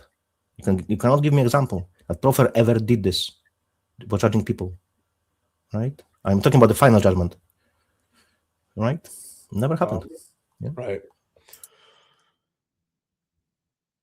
Yeah, I like this All topic a lot. You know. Oh, yeah. So, and The let's go more back you to know, the less you know. Like the more exactly, you learn, the less you realize that you know. So there's always exactly, questions that because it's like continue. the pyramid is a pyramid, right? But for us, pyramid is upside down because we are starting our journey, we are learning stuff, and we see it's going this way, that way, this way. Oh, here's connection, here's another connection, and you're starting connecting the dots and start seeing bigger picture. So it's exactly from the point of the, let's say, bottom now of the pyramid, which is upside down, right? Oh, sorry, I need to slow down. Bottom of the pyramid, which is upside down, it's one point, and then it spreads, right, exponentially, right? Right. So you're learning more and more, and the more you learn, you are figuring out how much you still don't know. And Yep. for me, it's like I never get to the point I want to get because it's too much freaking data, too much freaking information, too much stuff to learn about. I wish I do my best, but I will never learn what I want, and I have to learn. Life is too short. Right. All right, let's go back to the 15, which you definitely will like because I have the comment about this. It just came to my mind. So it's called, remember, ends of the earth. Right. So how, if earth is a globe, can be end of the globe, right? Because it will go forever and ever. In the circle, right? Like on the ball, right? So how you can have ends of the earth? Right? The question, right? So my assumption is the ends of the earth, it's where firmament is. That's the end of the earth. That's my assumption. So you're taking into consideration the air molecules all the way to the firmament. Mm-hmm. Yeah, everything what is under the firmament. Then it could still be round then. How? Because the ends would go away from the earth to the firmament, even on a circular globe. Right. But okay, I get you. But there is the scripture that talks about the four corners. Exactly, and I can bring it, further later. So, all right, I ask you the question then. If you bring it now, can you give me in the nature example? Right. Okay. Let's start even earlier. Okay, you are alive. I'm alive. Yes, we can breathe. To breathe, we have to have oxygen, air around us. Right. It's common knowledge. It's axiomatic. To have the air, we have to have air under pressure. Right. There has to be pressure of the air. Right. All right. You have it right. So, can you give me the example of in nature a part of Earth, because you cannot use Earth to justify your point of view? Can you give me just one example? You can go to the all ages, any evidence you want to bring. That's one example to show me two different air pressure systems without container next to each other. I'm not talking about the clouds or hurricanes, tornadoes, because they always equalize in a relatively short time. But if Earth is without the firmament, right? So it means there is no container. So you have to find for me example when you have two different pressurized air systems without container. If that would be the case, I could go to shop and tell me, please give me armloads of oxygen. Won't happen. I have to have container, right? So ponder. Right. But you have to call Earth a container within the firmament, right? Exactly. Yes. Okay. What about bubbles? Because supposedly, I guess outside of a bubble would be the container. Right? But because supposedly, outside of the Earth there is vacuum, yeah, which is second and different pressurized system, right? Because there's no pressure there, is zero. There is no air over there, yeah, it's vacuum. So how you can have pressurized object, whatever, pressure system next to system without pressure? It would go to equalize always. That's the laws of physics. It has to equalize. People saying, oh, it's changing the temperature, the height and so on. Yes, that's true. With the height and the temperature, density of the air decreases, but you still cannot have it without container. So right, but and just to clarify, you don't even believe in gravity, right? Of course not. Because Biscuits is saying you're disregarding the force of gravity. Yeah, but first you have to say what's gravity. You have to define it. You have to provide evidence for that. You have to literally use scientific method, which has 4 points. It was never has been proven. Never. They say it's science, but science is composed of 4 points, and they have to be used specifically. They have to be tested. It's called scientific method. Look, what is scientific method? Has 4 points, and please provide for me experiment which can be repeated by anyone. You cannot. You claim it's science, but what you claim, you only take the observation and using it as a science. No, observation is part of the science. You have to be specific. All right. Well, we'll see that. Now, I don't want this to continue to go. Yeah, okay. Let's stop it. Let's go back to the Enoch. Yeah. But hold on to that, Biscuits. We'll have that in a Booma streamer or something when we have the discussion. But we'll stay with the Book of Enoch. Yeah, that's why I want to, just kind of mention that, but of course it's gone out of race, to different topic and so on. Just want to mention that, how you can explain that, and the flat earth, because Bible speaks specifically about flat earth, face of the earth, face of the water. And in geometry, face, by definition, it's always flat. And it's used like 100 times in the Bible, face of the earth, face of the water. So even by definition, face is always flat. No curve, no nothing. Flat. You see? What about the curvature of my face? It's I'm talking about the water and the earth itself. I'm talking about definitions. I know you probably people would bring it. I was expecting that, but the face is different in a matter of man, woman, as description, as the definition in geometry. Okay, right? Excellent. Okay, so I just want to mention that, So there's another thing which might sway you, because look, theory of evolution, so-called Big Bang theory. Why? You should ask yourself a question. Why it's called theory of evolution? Why it's called theory of Big Bang? Because it has been never proven. So then, if the Earth is a globe, so now ask yourself a question. Why we would need God?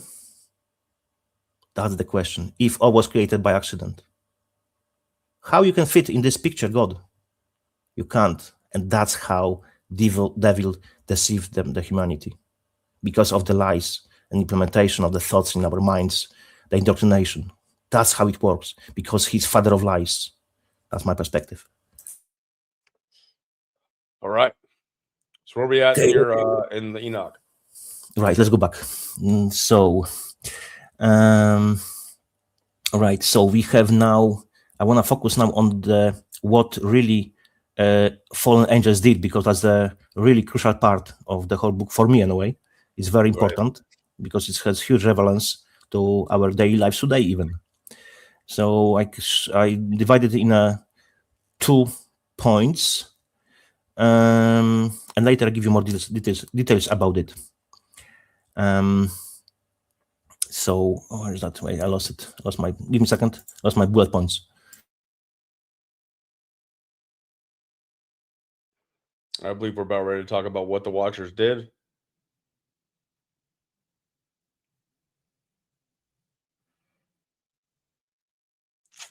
Don't start no wars in the chat. It's all peace and love, learning and truth. Searching for the truth together. D Booma San forever. No, I found it. Sorry, I was looking for something and I forgot to move back to bullet points. Have it now. Right. So the first one is forbidden marriage. So I can expand on it. So the Watchers marry the women and conceive children, which was in straight away violation of natural order, natural law set up by God. So they defiled God's law. And this is where we get the giants. Yes. So they did it purpose. Then are we getting to the Nephilim? Yes. Yeah. Okay. Very soon. Yeah, that's why comes Nephilim giants.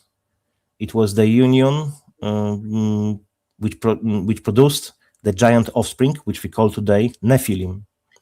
And they were consuming the resources which they were designed for the human, but because it was not enough, later they even start eating humans themselves because there was not enough food for them because they were so big, right?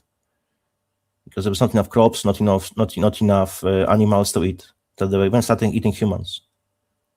That's why they are all of them, or was it only all the Nephilim? All of them just started consuming humans. I don't ever heard about an exception about that. Not mentioned in a way. I didn't find anything. Maybe there is something, but I never seen. This guy looks like he's kind of nice, but he could be mean. But he the size kind of This may be before he started eating humans, and then that taste for the blood. All right. So just have a little bit of fun, people. But it's a scary. It's an absolutely frightening fucking idea that these things that were giants were grabbing people and eating them. That is horrific. Yep. And look, we can still find on Earth, big bones, big skulls, and they were always taken over by the Smithsonian Institute. They always hide it, right? Right. Well, they let pictures be out there, which is strange to me, but maybe it's just because they know at a time right now there's so much confusion that people will look at it. And people will say, "Oh, it's AI," now. But the pictures are very old, before AI, So they were coming out before at least the public knew about AI. Whether or not AI existed for the military and other purposes is definitely was something there to be talked about. But people are. It seems we should be able to find some of these people that have done the archaeology to get the bones out and stuff like that and discuss it with them. Sorry, I have a phone call. Just give me a second. I'll be back in a second, right? Oh, we got a phone call. Could be very important. What's going on in the chat? We chill. We stay and chill. Genesis 6, Second Rebellion. There's so much to discuss. I mean, you're talking about large amounts of time and action and things that occurred in the potential history that we're discussing here. And all kinds of people have their different takes on all kinds of things. Right. Sorry about that. I'm back. That was a quick one. I got rid of it. So sorry, I can't speak now. I'll call you later. He's a busy man, folks. We're blessed to have you here. I'm appreciating everyone who came and is participating in chat. Sorry, I'm just not reading the chat because I'm really focused on the stuff we are speaking with the right, Dorian. We did that for like the first 2 hours. Yeah. It's already 3 hours, I see, So, okay. There's going to be people that come on here, JK, just so you know, and if you made it this far, but I'm sure there's some of you that came in and you probably started commenting before we got to the book of Enoch, and you're like, this is supposed to be about one Enoch. Yeah. I know. I don't know what to tell you. Here we are. It just happens, wasn't planned, but I kind of suspecting it was be happening, and they will be straying from the main subject because, look, there's a lot of connections. And when I remember something, I try to bring it, to show you how it's affecting, how it's connecting, the bigger picture. That's not only the focus on the main topic, but all the things around it. I think it's important, to know how it's all connected. It's all giant spider web. Right. And just so you know, you have 1 hour left for this part one, if that's what we're going to have. Yeah, that'll be part one because there's plenty more to discuss about, Keep that in mind. So don't talk at time speed. Now the part which I really love, which really is a good one. So exactly what the fallen angels did. We are getting to the nitty-gritty and details, which are really affecting our lives, even today. So it's forbidden knowledge. That's like a kind of parts as well, of this part of the book, because it's as well divided. So it's like a kind of focused. It's exactly in the Enoch 7 to 8. I even made a note about this, so I wouldn't forget because I couldn't remember all the verses, man. So I have bullet points, the verses, So they have revealed the secrets to the human wives and to the men. Like for example, you have like 3 main points, which is forbidden knowledge, forbidden arts, and forbidden magic. Right? Magic with the C or magic CK. It's written in a different way sometimes. So they introduced the enchantments and the sorcery, and it was taught by the main one. What was the name? One of the main one. Yeah, I remember. Samiza, or sometimes it was pronounced as well Shemiza. That's the name of the fallen angel. That was the one responsible for Shemiza. teaching mankind the shit. Are you able to type that in so we can show Yes, it? yes. Give me a second. And yes, these are the watchers that are teaching the fallen angels, if you will. But we learned earlier that not all the watchers were necessarily the fallen angels. There were other angels that were also watchers of what was taking place, huh? So God didn't stop. God didn't like tell, say, the archangels to step in and do anything, huh?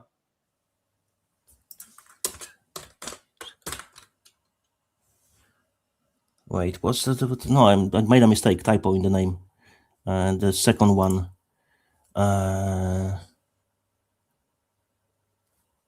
Okay. Jesus, hard one. Yeah, that's the one. Jesus, I knew I made a mistake with this one. Yeah, Shemi Haza. Yeah, that's the name. Yeah. Okay. It's really hard to remember those names because they are nothing like you ever seen, right? Right. No one's named that. No one names their pet that. And if they do. Yeah. I mean, so I'm struggling to know the typos and so on. Yeah. I need to I kind of fucked up because I should write it down before. Yeah. Next time, when I be going for the different stuff, I will be giving more details because I will skip. Right. But so we got into forbidden knowledge. Yes, which is forbidden arts. Yes, and forbidden magic. Forbidden magic. Yes. So those are three distinct things that they taught humans, and many more, and many more. That's like a kind of overlay of details which I provide in a second. It's just main three topics what they have learned and teach the humanity, right? And I will go into details in a second. What they did and so on. It was sorcery and enchantments, right?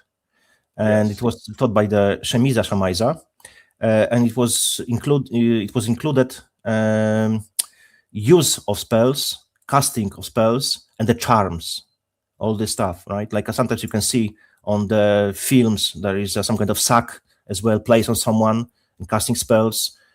Chanting, the more the better, the higher power, and so on. So that they have taught them that how to do it, right? The magic spells, all this prohibited knowledge is by them because they had this knowledge, right?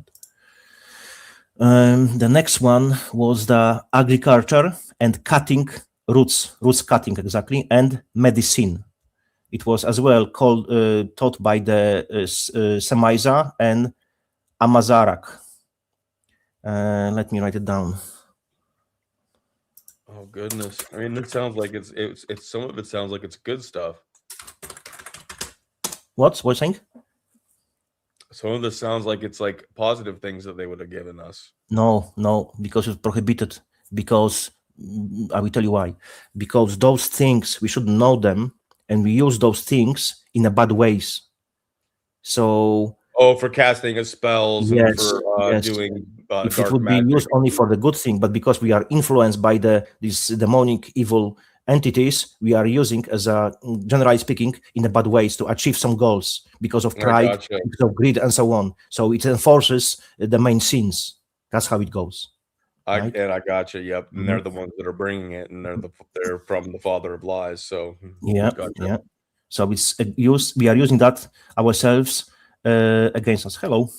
And against us ourselves and then different people, because Satan wanna destroy all the mankind because he hates us, because he thinks he's above us, he's more intelligent.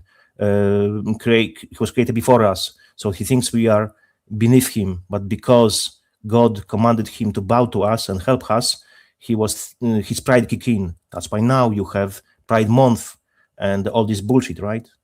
It's one of the main things. And they use the rainbow and all that stuff. Which is exactly reverted rainbow.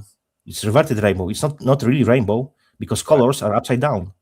So it's going from the head to the groins, but on the rainbow flag, color of groins is on top, and the thinking is on the bottom. You see how it works? It's reverted. As above, so below, upside down. Something is good, you say it's bad. Something is bad, you say it's good. It's exactly opposite. That's how they operate. Society today as a whole. Yep. So where are I? Okay, medicine. So they were what they were teaching them about Medicine, cutting roots. They were teaching them about the referring. It was referring to the use of herbs and roots for medical and, that's important, unnatural healing. So, because normally when you heal yourself, right, like someone mentioned, there was removed verse 17:21 from the Bible. If you fast and pray, that's natural healing, right? But they were using those to make a mixtures, potions, love potions, killing potions, and so on. So you see, again, it was used against humanity for the purpose of achieving of their own goals. The pride, the greed for the money, the money, and all around it. Right. So we see it was this knowledge was used against us, and we were the tool of the Satan because we are using those things against us. So we are part of the agenda. Willingly or unwillingly, because we don't know it, right? Does it talk about humanity as a whole back then? Because it seems only Enoch.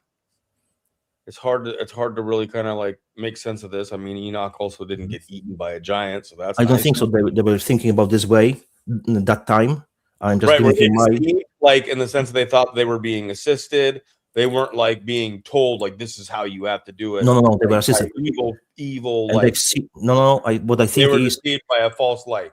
Right. And they've seen, okay, it's good for me, it's beneficial for me, I will use it. Right. This way, So, and they shouldn't be using that. They shouldn't be using magic, all those spells, but they were still using that because they've seen benefit in it. Because we get into like the cosmetics and lust. And yes. vanity. Oh, I have it as well, man.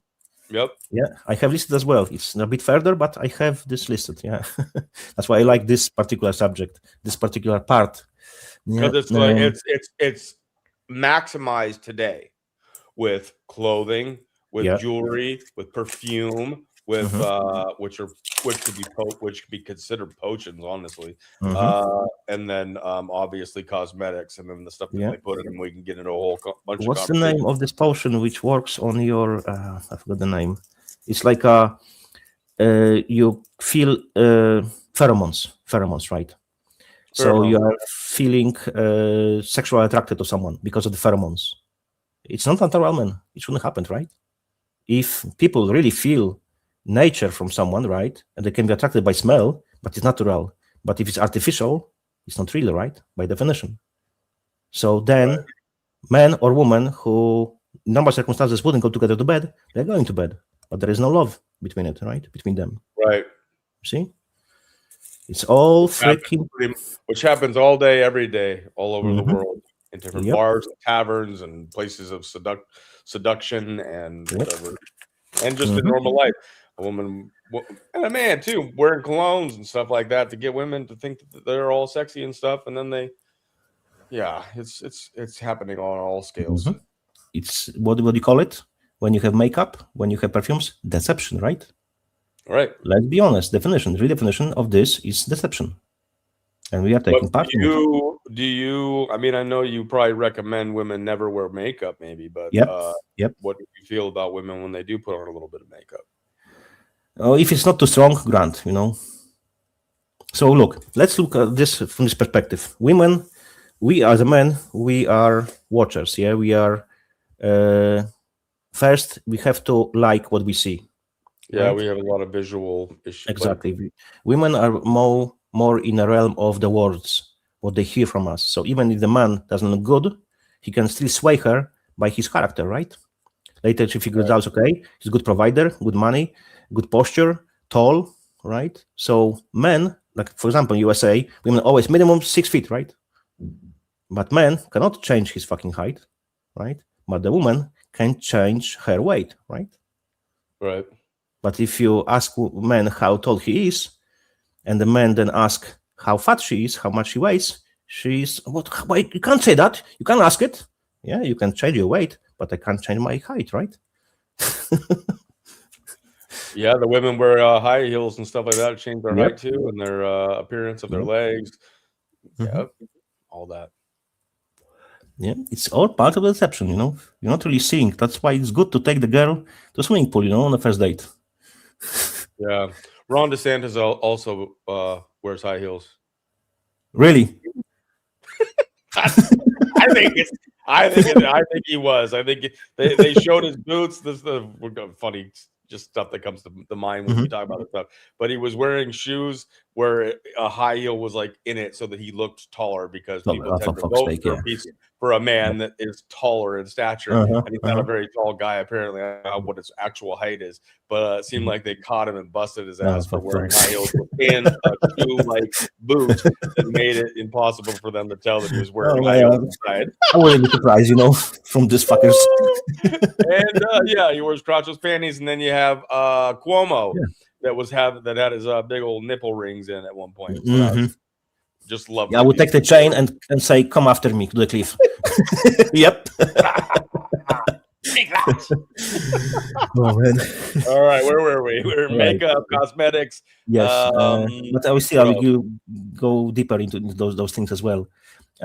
So they were taught as well resolving of enchantments and breaking spells. So they were taught how to cast spells and how to counteract spells. Yeah, the same way. And it was taught by the armoros or armors. Let me freaking put it. No, I'll be switching on my microphone. We'll be typing. Yeah, that's it, I think. Yeah, armors. Yeah, that's it. Armoros or armors, right? That's why maybe we have armor from this, because it was protection against something, right? Maybe from here comes the name armor as a protection. That's my just assumption, Maybe, because they're using words, so could be connection. I don't know. Just free thought. So it was mainly like a breaking the spells. It was kind of like a countering the spells and the magic. That's what they're doing. That's what he taught humanity. And they taught as well witchcraft and sorcery. It was not exactly by specific names. It was mainly by bunch of them, because they had this knowledge. So few of fallen angels provided this knowledge to the mankind. And they taught as well astrology, which was told by the Barakial or Brachial. Let me type it down. Okay. Man, what were we supposed to know, man?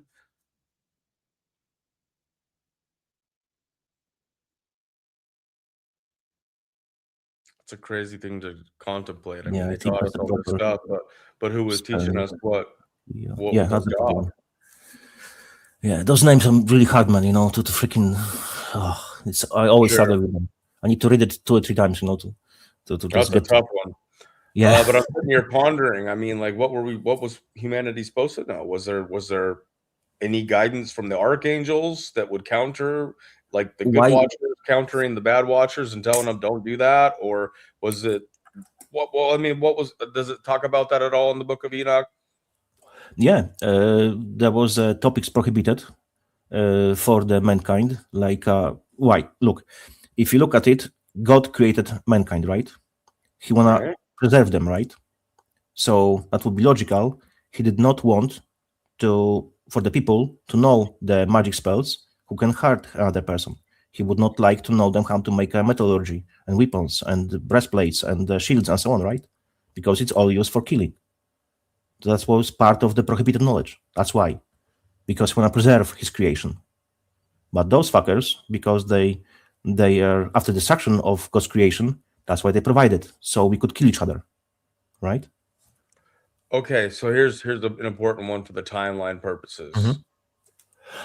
I'm trying to understand Adam fall, and then they start having children. Is this humanity with the Nephilim and all that happening? Where in the time frame of the fall and the creation of the lineages does this fall? Do we know?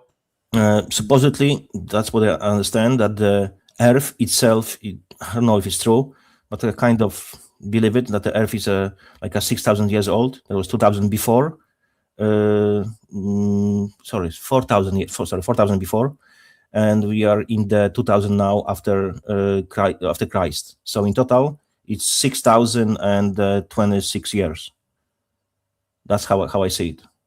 Not in exactly 26. I would need to go to really proper numbers because it wasn't exactly 4,000 years per se. It was a bit lower number than 4,000. Now I think in this year we are reaching 6,000 per se. Do you have a creationist belief then in the earth? Yes. Yeah, 100%. 100%. Wow. Yeah. Okay. Mm-hmm. Because I don't have enough faith to believe in the Big Bang. I just can't. Right, but I mean, the Big Bang and the way that science teaches it could be one thing, and it could also be an expression of how God created and laid the foundation for all of what is. But if people don't know what creationist is, they believe in a literal like time frame. Because when we do the geology and the testing of carbon dating and all these things to learn about which is all incorrect.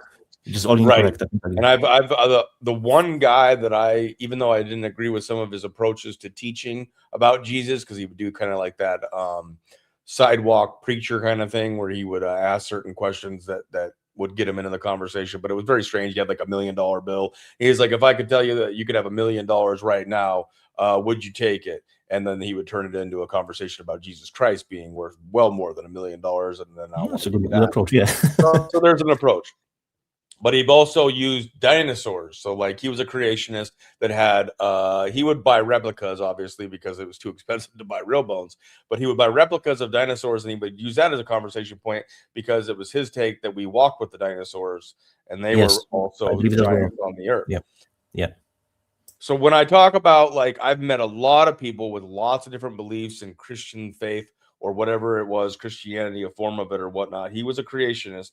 And he was, and I will always say this, the only person that I actually felt was, even though imperfect, and he would admit it, admittedly so, he lived it. He lived it in the sense that he was a pastor at a small, tiny church, always found a way to keep that church alive, but he never asked for money.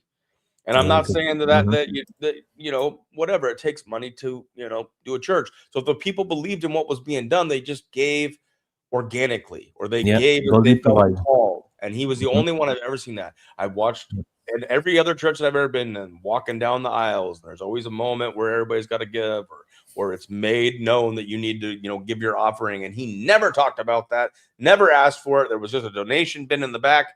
And if people felt called to give, they would give, or they would give, you know, outside the church and give directly to him, send it to the church in a check or whatever it was. He never asked for it, and he lived it, and he lived it better than anyone. He gave me time that I never really even felt like I deserved in certain ways, because he went out of his way to make sure that I got answers to questions that I had, whether I believed them or not. It was beautiful. So I just wanted to say that, to understand that there are people that believe the Christian faith and they believe that it is billions of years old. And then there's people that believe in a creationist where the earth is really literally only like, what, 6 to 10,000 days? No, 6,000.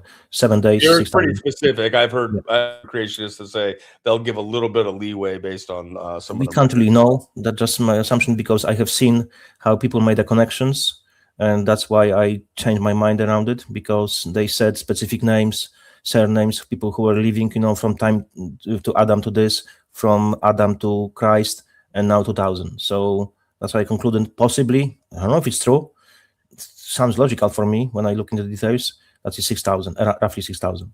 Right, so, but it's also, and then we'll get back to this. We have 45 minutes left here for this part one, but the idea would be that in the fall, it could have looked like the aging of thousands and thousands and thousands, if not billions of years, because to God, one day, 1,000 years is like a day as well. Yes, so like these ideas that have been given out in the Bible. So when creation happened and the fall happened, it could have been like eternity compressed down into a fallen nature, and then therefore you could get carbon dating that would make it seem like it was billions of years old. Just theories and other stuff that I've looked into when I'm not arguing with that. Attacked this kind of thing. That's logical thinking, yeah. Right. But carbon dating itself is very inconsistent, because people, they did experiments, you know, they have taken the old trees who were already kind of carbonated, right, in nature, and they knew their age because they planted themselves. And later, when they used carbon dating, it was saying million years old or whatever. Right. They were 20 years old or something. The guy that I believe that lived it better than anybody I've ever met, regardless, like I said, if I believed him or not, or believed in his take on things, he would, like I told him, I was like, you should send them something that you know the date of and see if they send you the right thing. And he's like, nope, that would be deceptive. That would be a lie, and I can't do that. And I'm like, then let me do it. I'll be the sinner that freaking tricks them. So he's really man of God. He's really okay. That's interesting. Right? He wouldn't do it. Even to prove that they were deceiving liars, he wouldn't set them up to deceive them. He wouldn't participate in a way where he'd give them like a carbon dating of something where he had an idea, but I don't know what it was that we had. Like I had a thought of at the time, whether it was wood or a tree or something like that, you know. So you would know how old the tree was, and you would send it in and get it tested or whatever, and then see if they could come up with it. Now there's older trees, you know, redwood forest and all that kind of stuff, but I can't remember what it was. It was something like that though. Mm-hmm. But he wouldn't do anything where it was a lie or deceptive. It's really man of his word and the man of God. Right. I possibly I would sway, you know, and I would be considered as deceiver because I would probably do that. That's one to ponder about, you know, and think about it. Yeah. So his approach is much better than mine. I can agree with that. Yeah, definitely. Right. So I just wanted to put that out there because now we have, you know, some other stuff that comes in. It just made me rethink my approach and my ways, you know. That's a good point. Right. Oh, thank you for that. I really need to think about it, man. Oh, interesting. Right. So it could be that we're. I mean, I'm not saying the measurements. I never thought this way, to be honest. Oh, interesting. Right. Oh man, you just freaking made me freaking. Murdered myself. Oh yes, I blew JK's mind. Oh man, that's really freaking heavy stuff. It is, man. I thought about a lot of it. Like a brick of walls, to be honest. It's like I did the wrong things, you know, in my life a lot of times. Yeah. Sorry. Yeah, that was awesome. It is. There's a lot of discussions that could last hours and hours. So we have about on this particular stream about 40 more minutes. Right, let's go. That'll be time for my dinner, and I have. Yeah, I need to switch with my freaking mic for a second, man. Just that fucking hit me, man. Literally, that hit me with the head. Yeah, man. Consider it as something to take into your when you're looking at that idea. Yeah, definitely worth to. Okay. Let's go back. Do it. I've finished on the witchcraft and sorcery. Yeah, now we are going to the astrology. Yeah. Astrology, that tell? I did. You mentioned it. You didn't go into any detail. Right. So astrology is mainly about and people bring it, you know, the astrology and the observing the sky. It's science. No, it's only part of the science, which is observation. One of the 4 points of the scientific method. But people, because they observe something on the sky or in the sky, they say, "Oh, it's science." No. It's part of the science. It's only part of the scientific method and cannot be considered as science. You have to know what the scientific method is because we have been deceived. So look into it, look the points, and then you figure it out how they lie to you and how you take it as granted as truth. So mainly he taught them reading the stars, observing the luminaries, and so on. That's mainly about the sky. That was the reading. Right. Then there was when they taught that, did they go into any in depth about it? Because if you're looking at a firmament, you're kind of looking at an illusion, right? Right. Because like some people would claim that there's no actual Mars. It's just what we're seeing out there, or maybe we're seeing a picture of what is really out there, but we're not looking at it from the perspective of seeing it as it is in the distance as it is. That there's like an illusion almost with the firmament. Could be. And for example, if you take, let's say, 10 meters from your basketball, right? Yeah. So from the distance, you would not be able to see its round object. You would only say it's circular, right? Because you can only see front, right? Yeah. So how the fuck people gonna say that what they see in the sky, it's a planet, which is supposedly round, like a sphere? You cannot. Right. You only perceive it as a sphere because you've been taught this way. They told you it's a sphere, and then they make assumptions in your mind. But literally, when you see it, you see circle. You don't see freaking sphere because you can't physically see it as a sphere. Impossible. So another thing is, for example, if you are really going around the sun, right? Because supposedly we are living in the heliocentric system, right? So how it's possible that in a year if supposedly we are going around the sun, right? 364, aka 365 days, right? How is possible that through the whole year, and there are spots on the sun, right? Like a dark dots, right? So how is possible? Imagine that. Sun is in the center, what the so-called science claim. So if you go around it, we should be seeing different sides of the sun, yeah, all around it. But we always see the black spots on the sun in the same freaking space for the whole year. Well, it's the same as the moon, right? We only see the one side, the face of the moon. Yeah. But the moon is circling around us. Does the Book of Enoch go into what they talked about astrology as far as like not really? Early on, humanity thought that the Earth was the center of the universe. Yes, because it is. Right. Because we are important. But did anybody teach that, or it wasn't the Watchers or anything, was it? They were reading in the Bible. Well, this is pre-Bible though, right? You're talking about the back in the days before the Watchers?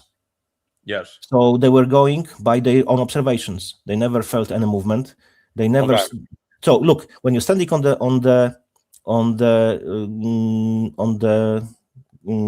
Earth, right? You see that the sun is changing position. What is your first assumption? Is it sun moving or you are moving? Your first assumption is that sun is moving, but we have been taught to think that we are moving and sun is still. Right.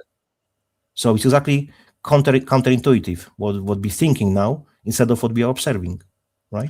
Well, they have it that both are moving to a degree because we're rotating and moving around it. Okay, let's leave the flat Earth because it's all related. It's another topic, we can stick with it for. Right, but we're talking about astrology, and we will get away from this topic. Yeah. But as far as like what they taught them about astrology, like did they teach them about planets and shit? They were teaching them that the Watchers would have taught them false from your perspective. To be honest, I can't remember. Doesn't no one can't remember if the specifics, if what they taught them, because I really didn't look into it deeply. I can't even remember. Okay, cool. I'm just curious. Just know that we're mainly it was about the reading stars, yeah, the seasons, how it operates, night and day, and the eclipses and so on. But in a matter of movement of the Earth, I don't recall there was anything mentioned about the movement of the Earth. Right. I just can't recall. Ooh, they would have had them more plugged into like day and night, and therefore time. Like we talk about how while there is a linear experience of time, that time is all at once in the realm of infinity. Correct. So they kind of got them set on a schedule, if you will. Not that it can't be beneficial, I guess, but like humanity, when you're just surviving or whatnot, you see that there's light and day, but these Watchers could have set them into like a time frame. And the time has been changed because, to be honest, see, when we get the calendars, and you get the different calendars, the different ideas of how many months there are, the day, Sunday, Monday, Tuesday. Like, where did this stuff come in? I can get into details maybe on the next stream because now it would take probably half an hour. So I can go into real details from where names of the months come from, why it's now 31 days, not 28 days as a lunar calendar, what's the origin of the names of the months, origin of the day of the days, of name of the days, how it's connected, what's the relevance of it. Given to us by God? I mean, Genesis talks about. No, it wasn't given to us by God. It was given to us by the names itself later, right? Because before the names were different. Later, the names, they were adjusted to further the deception. Right. Okay. And use double speak. Like, for example, let's say we get to the weekend. Yes, you are working whole week, 5 days, right? You are weak. And on weekend, your weakness is ended because you have time of rest, right? It's weekend. So your time of being weak ends because you got rest. And another thing is you got arrest, yeah? That's why when they arrest you, you are sitting still, right? Arrest. Oh, man. Right? Yeah, that's all double speak, man. I like this topic. That's part of sorcery. That's part of the sorcery that they taught us. Casting spells, spelling, channels on TV, channeling the magic, right? Channeling the television. Oh, it's big one. Yeah. Let's skip it. Let's go back. Oh gosh. Right. So now we go to the... JK. How are we gonna do this? Joking, we're good. We're all good people. We're keeping it together. Apollo Trampianus. Okay, it's Apollo. It's one and the same as Art of War from Greek mythology or Roman mythology. It's all one the same. About Zeus, it's all different names for the Satan. It's all one the same for the devil. One and the same. And it's Janusz. I will type it for you. It's like that because Janusz, it's a very freaking bad entity. Two faces old god, which is double-faced old god, mainly introduced in the colors of blue and yellow. That's why you could see all the posters on Convid 1984 in the colors blue and yellow, because when you mix them, it's color green, right? You can do it yourself. And the green is considered as poison, right? In the nature, the green is a health, yeah? But in the pharmakia, and that was connected to pharmakia, it's poison, right? Green color. Because it's a god of deception as well. So Janusz, why are we talking to you when that's in your name? People using wrongly my name should be Janusz, not Janus, because Janusz, it's no correlation, because my name comes from the John, so it's in translation in English, so it's totally different, not Janusz. But I know people do it often, the same mistake. Always Janusz. I was like, shit, I need to explain it. You know what? Right. I will drop for you a few videos. If you speak about it, let me find it. I think I have it somewhere. Janusz. I'll give you links so you can watch them and understand what I'm talking about, right? Or maybe you can give me, Booma, you can give me Spanner. So I will throw links myself in the chat. You can give me the rights. I think you have the rights. What are you trying to do? I have the rights? Okay, let me try it then. Okay, fair enough. If you want to share your screen and you know how to do that, did you see my link? Did you see my link posted? Where?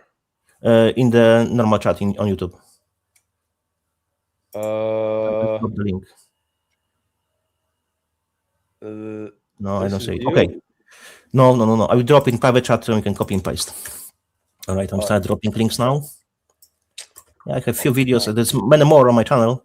If you want to really look into it, better have the most important, I think, from a perspective, explaining who Janusz is, holding of the keys, speeding time, calendar. It's all related. So we will learn a lot from those videos. I have like 7 or 8 of them. You ready to watch this one? No, just drop them for the people so people can watch it. Oh, well, I got it pulled up. You can watch it. It's 125. Yeah, you can watch the short one. We'll watch this one. Yeah. Have you seen this video?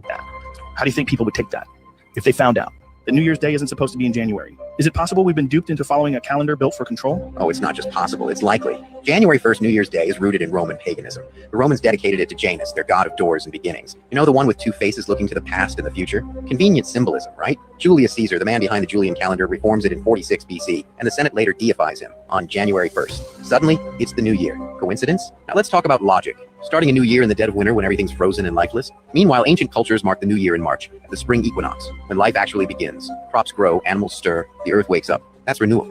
But now let's start it in January because control. Even the months are off. September's the 9th month, October the 10th. What are they teaching us? Math for the clueless. And don't even get me started on the lunar calendar. Natural, rhythmic, harmonious. But no, we stick with this system designed by elites who wanted you to follow their clock, their cycle. So next time you're counting down at midnight on January 1st, just know they're laughing at you. April Fool's in January. How fitting. Have you seen this video? Does that make sense?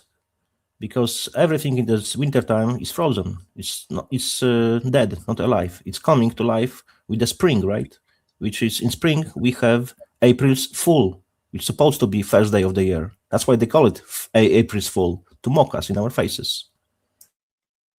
Yes, Janusz is two-faced, exactly. Old so-called god, which is another depiction of Satan. They're all one and the same, just different names, but it's one and the same entity, or 3 entities. Right, let's go back to the stuff we are talking about. So we finish on the astrology, and now constellation and start gazing. It was taught by the Kobiel Akibel. I will just write it down for the people.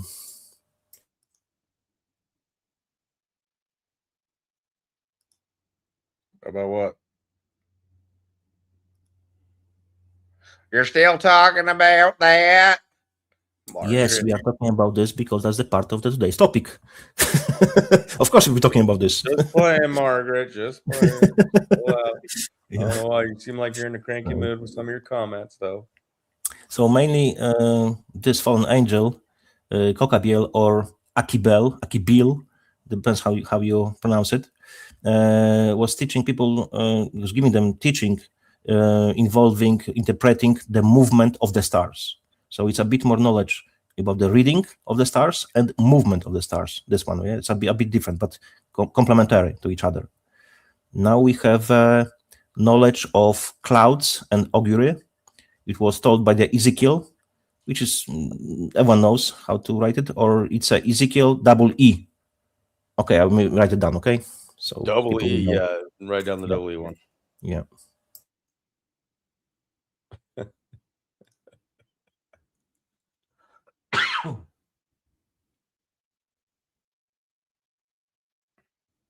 Yeah, that's the name. There it is. And this one exactly, Ezekiel, he was teaching them, giving them teachings related to which we were involving, reading the atmospheric signs. It's as well still a bit related, right? Next one, it was signs of the earth. It was told by the Arakiel, or the name, the second name. It was Artehop or something. Yeah, that was the one. Artekup.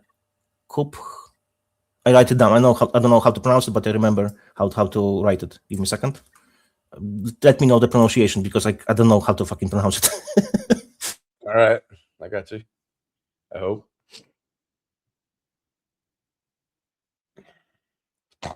Excuse me, man.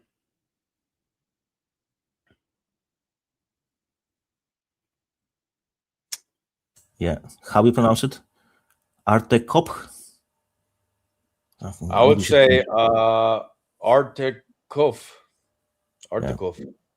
The English is very strange, in the reading. In my language, in original language, native language, Polish language, if you know how to read every single letter, you can read any word in Polish language. In English, it's always those fucking different rules. It's always makes me crazy. Would be, I would pronounce it much differently than the one outside the parenthesis. Arakiel is how I would say. Yes, Arakiel, yeah, but it's second name. That's the second name. Right. How he has been called as well. Two names for the one entity, for the one fallen angel. Gotcha. That's why I'm using both names so people would know that that's the same fella, yeah, at the same fallen angel. I'm giving the details, so people when they see something in the future, this guy Janusz was talking about, right? Right. The next one is signs. We had the signs of the earth. Now we have signs of the sun, and later we come on the moon. But first, go with the sun of the sun. It was taught by the Shamisiel, or sometimes as well called Tamiel Shama Swell. It has proper pronunciation. I write it down as well.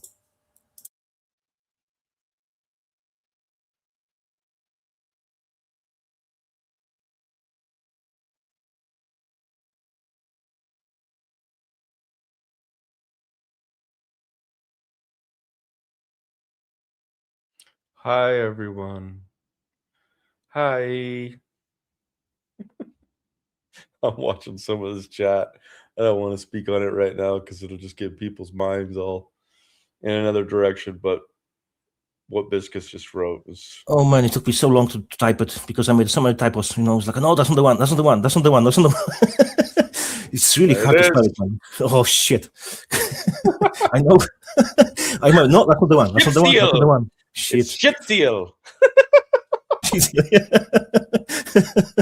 of a bitch heel. I can type it, but pronunciation is a bad side, on me. So sure. All right. Well, we can see it. Yeah. And as you can see, in the majority of them, it's usually L. Yeah. So people probably know this. It's like always L.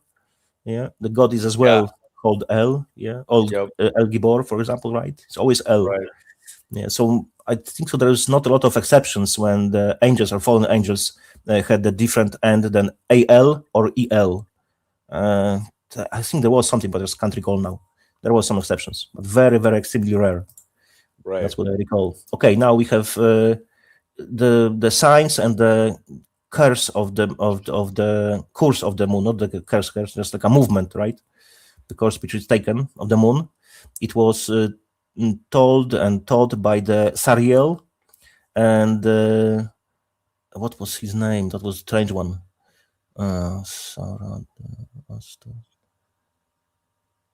I think it was Asarad. You pronounce it Asaradel, and written with the apostrophe as well. Okay, let me write it down. Let me another names exactly.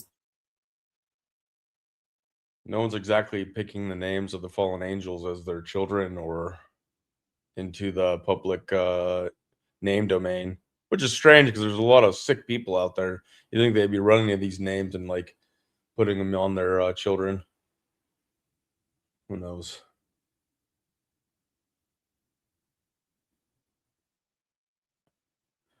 Oh, some of them are from Rumble. So you'll see some messages on YouTube and Rumble showing up on the screen together. Unfortunately, Substack messages do not show up on the screen yet. I hope they do fix that. But here's the name that JK was putting out. Okay, maybe you know what? I was posting then in the StreamYard, but I'll be posting on the YouTube. Yeah. Oh, you're fine. I can show it on the screen. Okay. Fair enough. Let's go on further. So there was another point, like in this main points, right? They have taught people. It's as well forbidden part of technology, which is metallurgy. It's exactly in the Enoch 8.1. Okay, I drop it here again. Of course, we all the time speaking about the first book of Enoch. So it's right. Enoch 8.1. That's the reference in the scripture. And so what they were teaching exactly in metallurgy is weaponry for the warfare. It was told by the share the knowledge by the Azazel, or Azaziel. It's all the same names, and I can write it down for you.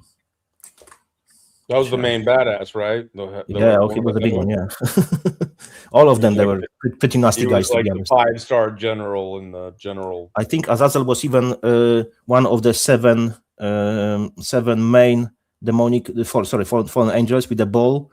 With the Asmodeus, 7 scenes, right. 7 main ones. I have read somewhere as well, but yeah, it would be good to. No, fuck it, I skip it.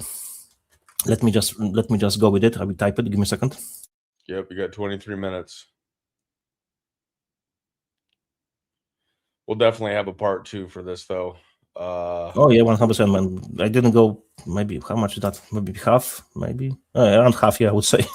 Oh, that's a pretty good amount, though. That's good. Yeah. So then on the second, took us a while. On the second, stream, I can bring all of the books, apocrypha, all the names, and just short description. Stuff related to them, so people will know all the apocrypha names. Right. I won't be really getting very deep into it. Just mainly mention them. If people will be interested, they can always look into it and find them. It's all of them. They are in the Ethiopian Bible. So if I gave you the link already, so you can go there and read it on your own, right? Or even, yeah. And that's what we'll recommend everybody do is go check it out for yourself. But having these discussions is great because then you get human interaction, you get people asking questions, making comments, and then we get to discuss them in real time. There it is. I think that's the proper. I think, yeah, I did.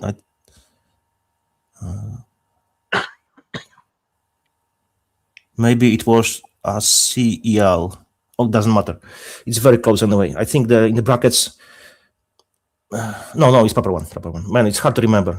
Just next time I will write it down, man. Azazel. Yeah, that makes sense. Yep. Mm-hmm. Next time I will just copy that, and whatever, put it in the file because it's hard. It's I'm kind of struggling with it stuff.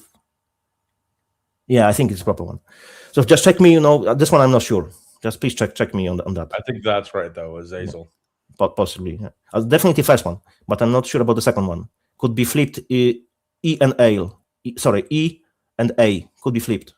Not sure. Can't remember. Okay, whatever. If someone knows, correct me, please. Yep, go for it.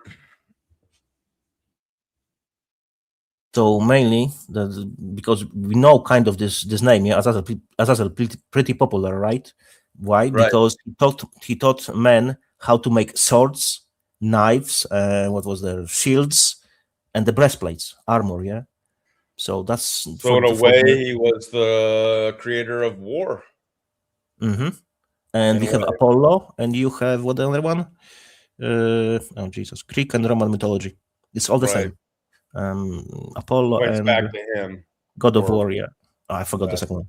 Demonic creature. So they taught as well metallurgy and metalworking.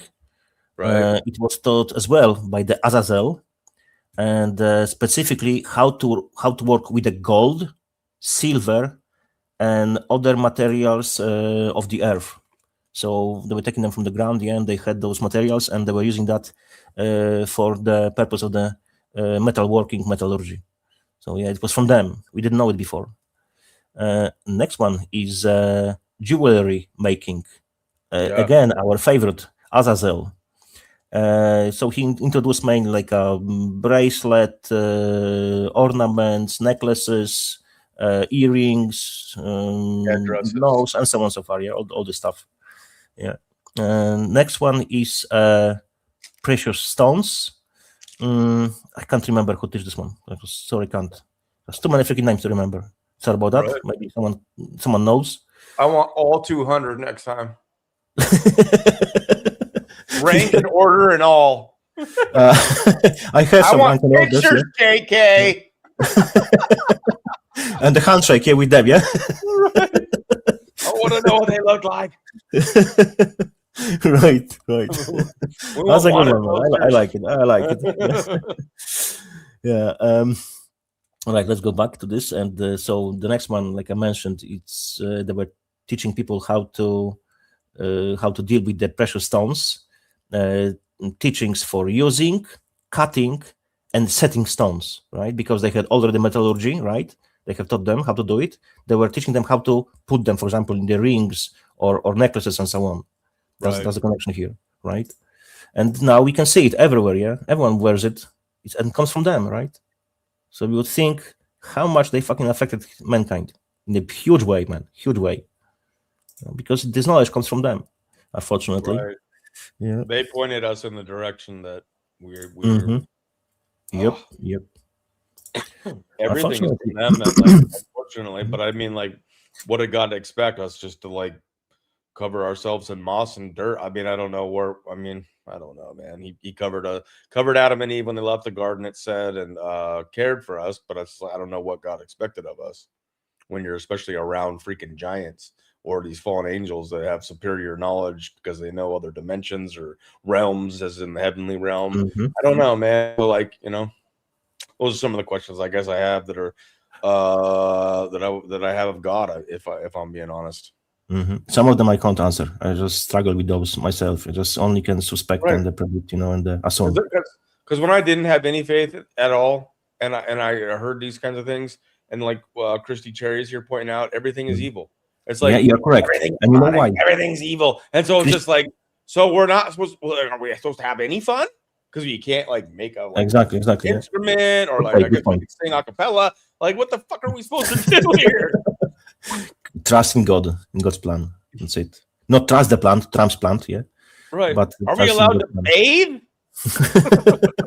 No, we are. So, question to Christy: do you know? You said that everything is evil, right?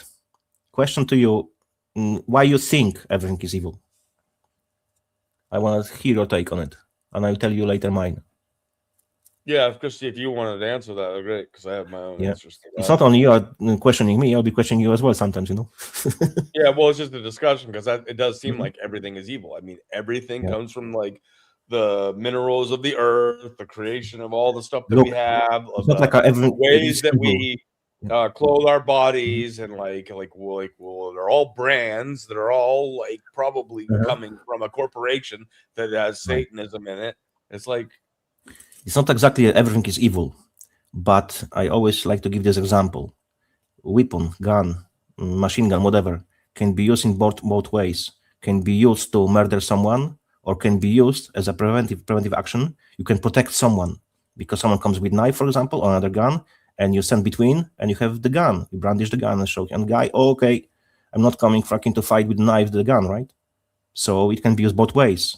But unfortunately, we've been trained to use those things in the bad ways. Like, for example, jewelry.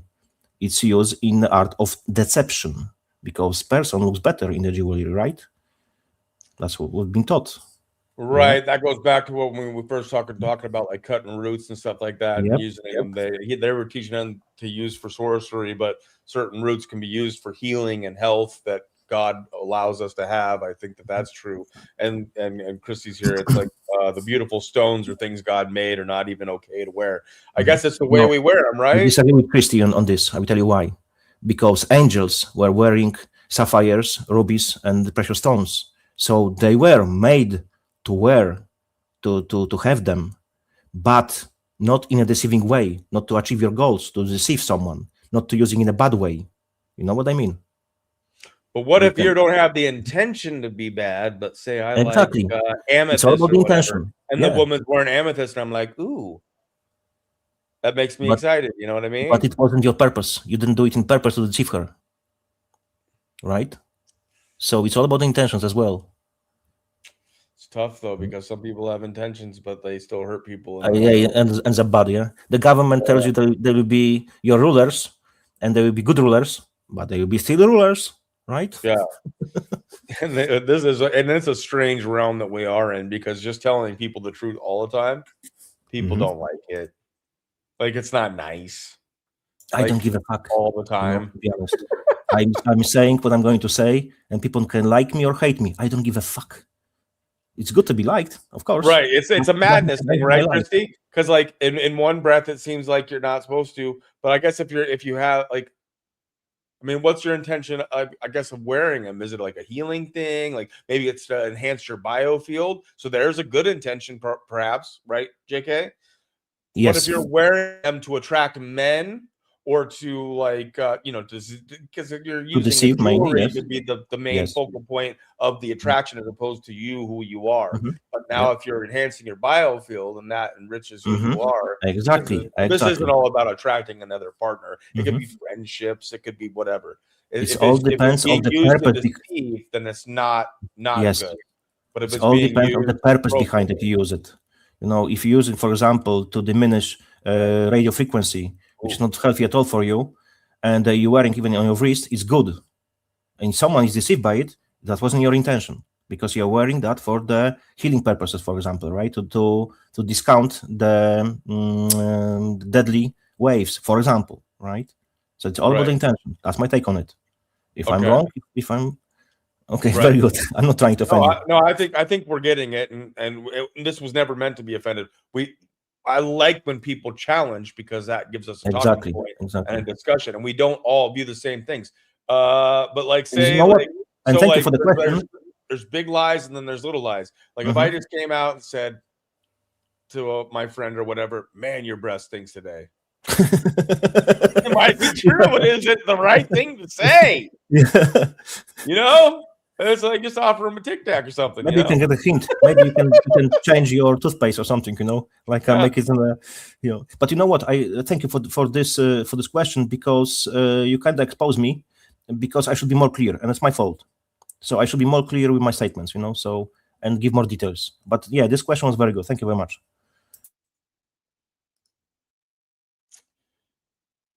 Right. Like and I said, the more you get to know God, the more you'll know if you're doing it for the right or wrong reasons, which can be very difficult to tell. Like sometimes I'm always questioning myself, am I doing this because I want to do it? Or is it something that God would want of me?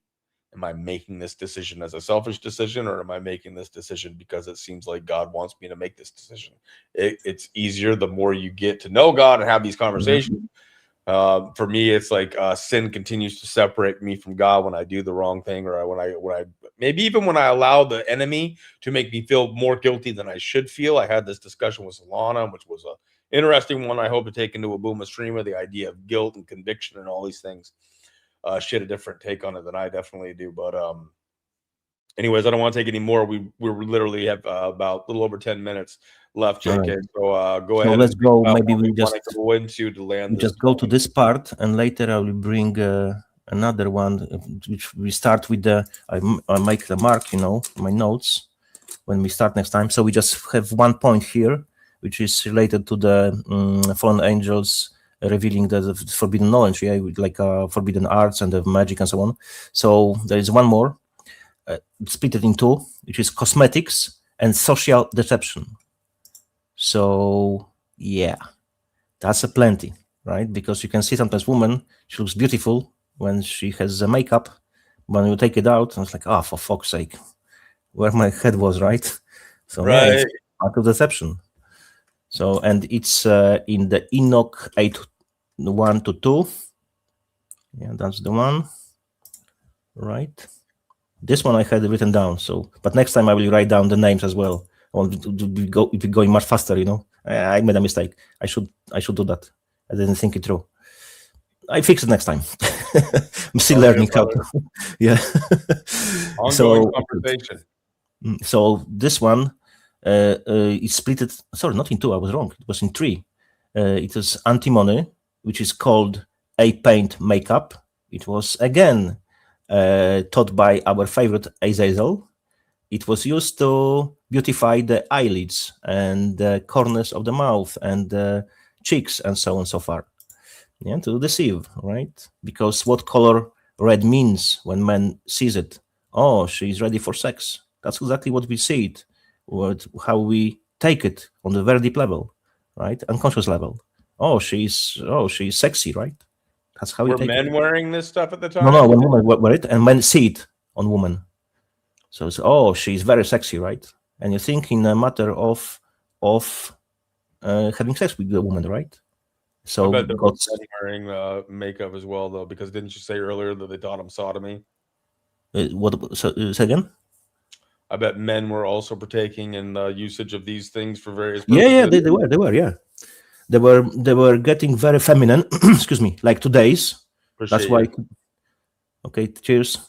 Like today's men are wearing heels, dresses, makeup and so on. They get very feminine, right? So, and exactly they were in the Sodom and Gomorrah this way as well. So whenever corruption of the roles exists in the next one this morning. Oh, for fuck's sake. Man speaks from experience.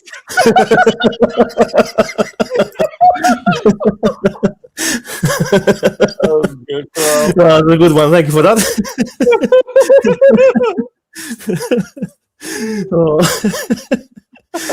I like it. Good comment, man. I love it. I love to have some fun. Where were we? That was great. Right. Yeah, we were speaking about the antimony, which I explained, and now coloring tinctures, dyes as well, taught by Azazel. Tinctures and dyes. Yes, tinctures, like coloring your clothes and so on, right? Change color of the clothes. It was mainly the purpose of it. It was mainly to facilitating luxury and lust, right? Yes. So as well, that's what God doesn't want us to do, but devil wants the lust and the beautifications of the eyebrows, specific techniques for altering facial appearance, and that's it for today. Yeah, I think that's a good place to land. We can have a little bit more of a discussion here, but that was a little juggle. It's tough, like I get it, like, and now we have a culture where it's like it's men and women, so it's not just one sex over the other, but there is a lot of competition, if you will, in the female areas with all of the various stuff they have. We haven't even got into like breast implants, and now there's boobies that light up, and now you have you're gonna have robots, you have lifelike I don't need to end the freaking show like this, like with sex dolls and stuff like that. But it does go into the deception of like, what's the purpose of putting on the makeup? Does it make you feel better? Is it not for the purpose of attracting a man to make you feel better about your appearance and stuff like that? Like, there's vanity, but then there's also it has to be an understanding. So it's like when I get into this kind of stuff, it's like, yeah, man, it's like I don't want to be like the Amish. I don't want to live like the Puritans and stuff like that. I don't want to just be drab and dull. Like, so it gets tough, right? These conversations are a little bit tough. I guess we're very much farther in from when this was first introduced to humanity. But God also made a lot of beautiful things, and we're made in His image or her image. Hit the Holy Spirit, however you view the. You can't really give a sexuality to God, even though we've been given the terminologies in certain ways. Also mainly Him, usually. Yeah. Yeah. Well, Jesus Christ is said to have called, God the Father. Right. That's a whole conversation in itself, and we don't have the time, so we will continue this. I think before part 2 let's have a group setting so we can just have a discussion, so you don't have to feel so burdened. But if you start putting more stuff together for part 2 to have it prepared, great, JK. I don't know when you check how much points I have there, if it will be long enough. Yeah. So mainly we just even didn't finish book 1 yet. So. But it's less details in the book 2, 3, 4, and 5. So it's less details there. So I think it will be around the same time, probably as well. Like today, it will take 4 hours. Oh no, sorry. I have few topics expanded because I know what I'm talking about to make connections as well. So yeah, it will be longer possibly. So maybe even part 3. Right? Maybe it turns into part 3. Do you want to wait to do the featured? Like, I'm sure you'll join a Booma stream and stuff like that. People already want to talk about this. Where do you want to mix that in with this? In the sense of like, because I'm probably gonna have a Booma streamer before we do the part 2. Should we do a Booma streamer where I make sure that you can join and we confront some of these things as a group? Yeah, sure, of course, I'm up for it. Okay, so look forward to that, everyone. This was great, JK. I'm really enjoying these conversations. Very good. Thank you. I'm enjoying as well. Thank you for inviting me. When you first talked about having a show, you're like, it's going to need to be at least 6 hours. And I was like, oh, dear Lord. But here we are. We're long topic. 4 hours in, and I literally got it, man. I got it, this stuff, because it's much more info, because I was like going through it. I was like, fuck, I need to speak about this. Okay, I see this point. I need to speak about this and that and that and this. I'm like, shit, that would take a lot of time. So I got it, on purpose, man, because it would take longer. We wouldn't even get to the half of what we got if I would keep the stuff, Right. Because originally I was going for like at 30 points, and later I was like, 10 will be enough. But then 10 didn't fit because I missed 1 point. I'll make it 15. So yeah, I gone like golden, in between. Right. Well, this has been really enjoyable, and I love these conversations. These are important ones to have, especially with the times that we're in. Because we were talking earlier, it seems like a lot of us are kind of wondering and speculating and feeling as though we are near the end times, or like living in some kind of end times. In end times. What does that mean in the time and that God has in mind? I don't know. It could still be. I will tell you what it means for me. End times. End times for me means end of certain period of time and starting of new times. That's the end times, what it exactly means for me. Not like an end of of course, there will be tribulation and so on, but there will be different time, because then when we get place Zion, real Zion, spiritual Zion, which is in the heaven, which is spiritual, but as well heavenly place, physical place, will be moved to the earth, right? And people will be dwelling there with God as a pillars of God. The God the Father and the God the Son, there will be light, and it will be physical place on earth, real Zion, not the Zion who so-called Jews claim it is. It's totally lie from their end. I can explain that as well later. So it's physical place. It will be physical place on earth, and it will be place on earth as a replacement of Zionist country. I don't know if it will be physically the same spot. I was trying to look into it. It will be exactly the same place, or somewhere different place. I have no idea. It won't be replacement. I don't know if spiritual replacement or as well physically replacement. No idea. I was trying to look into it. I can't make my mind about it. And that's why it's great to have these conversations. And that's why I think I'm trying to have a Booma stream pretty much once a week at this point, as long as like my freaking cough doesn't get worse. But we can still have it still. But I want to have community chats because there's so many people that come into this community, or at least into the chat live chats, that have so much great input. Whether or not you have the courage to come on and actually talk and show yourself, or do like JK does and at least share your voice is one thing. But there's so many people that are adding things to this conversation just in the live chats today that's made it great. So I'll work with you, JK, on what availability you have, because I usually do the Booma stream as when it's really late for you, so we could at least do part of the Booma stream with you, and then just have a group conversation. Usually, when you start your stream, I think it's around midnight for me. So sometimes I'm staying. Like last time I stayed, I think it was around 3 o'clock in the morning. I was like, I pop up in half an hour. I was like, no, it's too interesting. I'll stay longer. Half an hour longer. Fuck. Right. So what day would work for you on Booma streamers? Any day. But around this time, if it's what I got coming up, so everybody should get excited. On Tuesday, I'm with Sabrina Wallace, and we're going to do a Synergist Games, another Jeopardy. So Tuesday will be at 6 o'clock p.m. Central Time, 7 p.m. Eastern. And then I was looking at maybe doing a Booma stream at 6 p.m. Central on Thursday, which I guess is a 5-hour difference for me now, since we had the time. Now it's 5. Yeah, before it was 6, now it's 5. Yes, indeed, because the time changed. Good.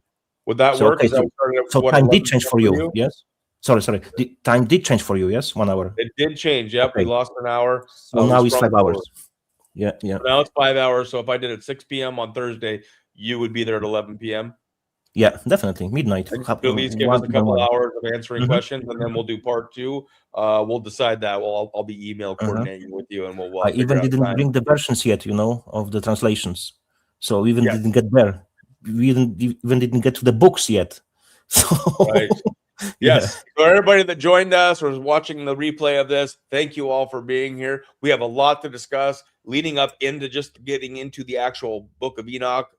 Enoch took a little while because there's just so much conversation around this. There's also stuff that we wanted to tie up some loose ends that have been asked of JK in some of the Booma streamers and things of the past. So there's just a lot going on, a lot of discussion. So but look forward to the next Booma streamer. We'll have JK on, and you'll get to ask all your questions and talk about that. It's looking like that will be, like I said, Thursday at 6 p.m. Central, 7 p.m. Eastern. So be aware of that. And then other than that, man, we'll look forward to keeping this series going, and we might even move on from the book of Enoch into others, because I really love having these conversations with definitely JK.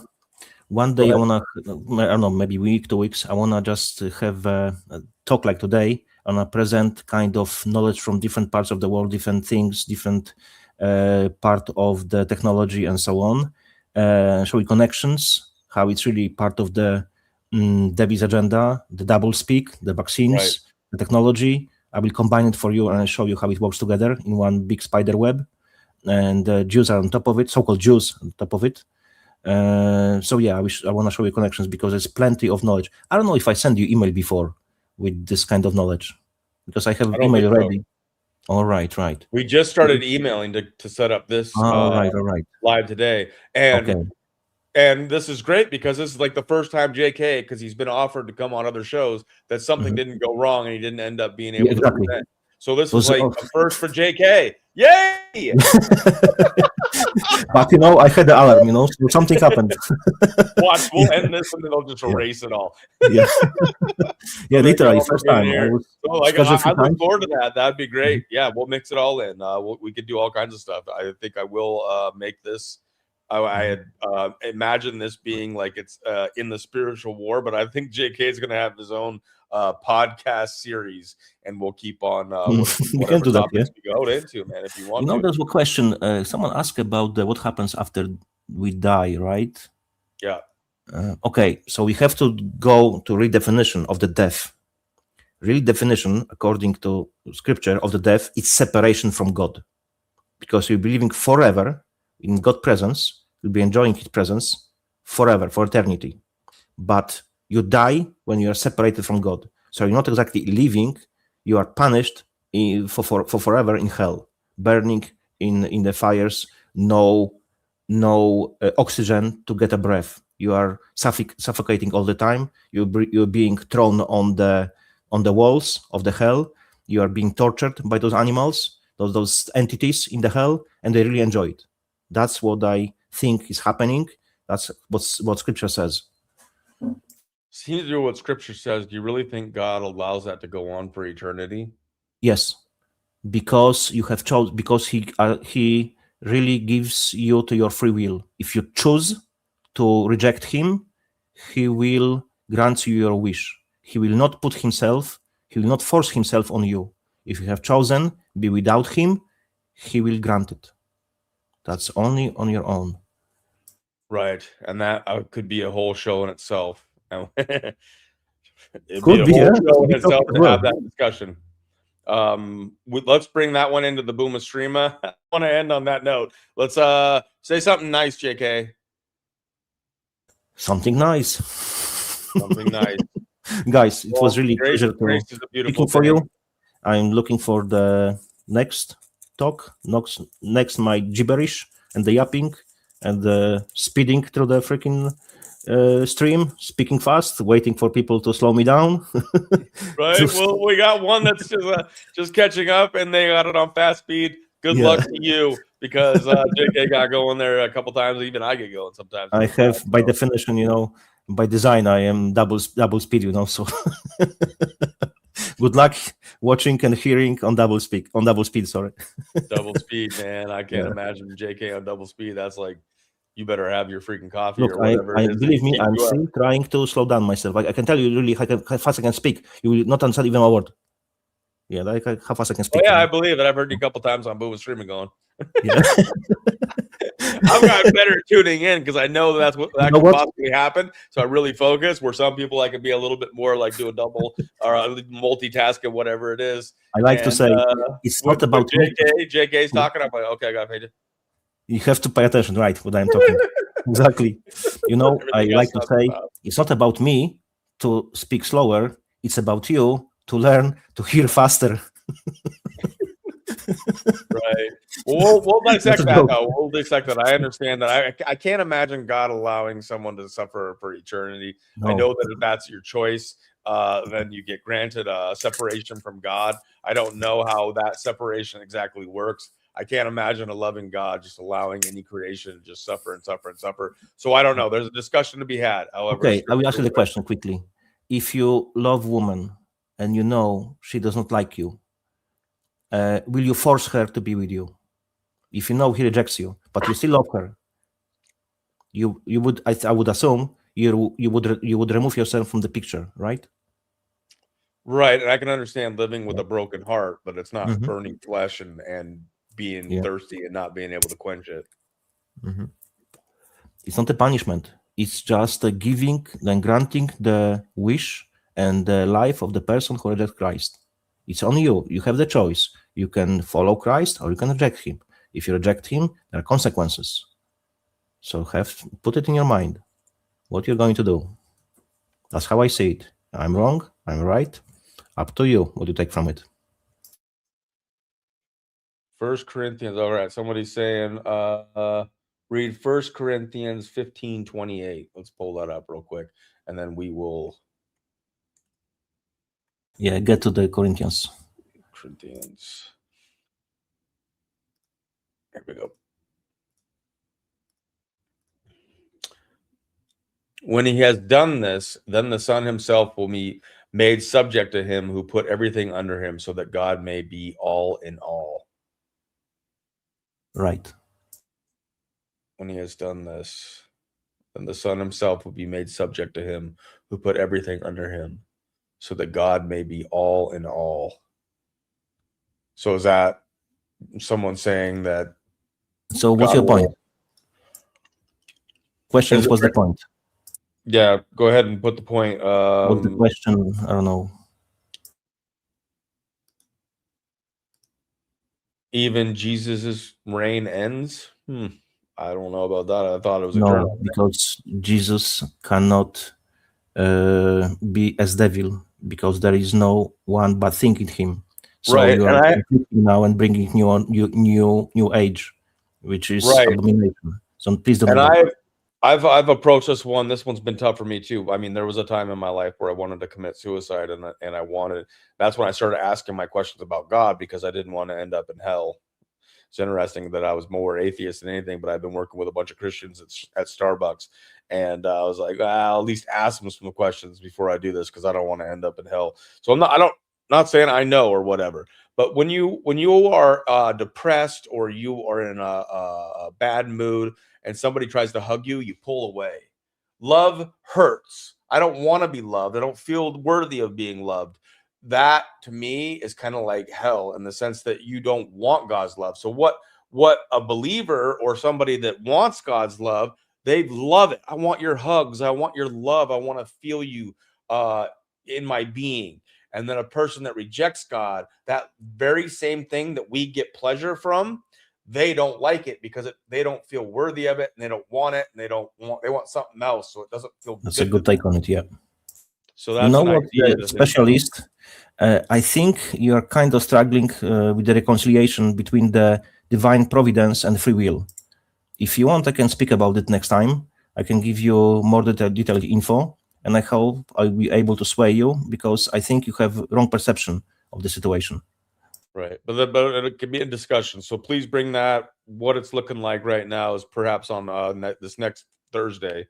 I don't know what day of the week that is. What's the 8th, 11, 12 on the 12th? So whatever day it is, yeah, please show up for that discussion and bring your perspective and whatnot. Even if you don't want to join and actually talk on the panel, I do a pretty good job of monitoring the chat, kind of like I did here today. You're doing a great job, to be honest. Right. Please bring these conversations, because it's tough to figure out, right? Some of this stuff. I know there's scripture, but there can be discussion still nonetheless. I agree. It's Shining right. Rock, 100%.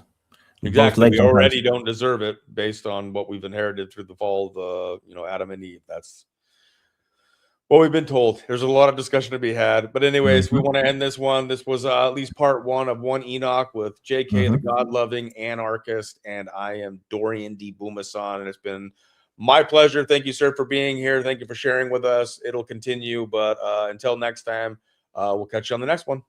Peace. Thank you very much, everyone. Thank you for participation, and thank you for inviting me. Thank you, sir.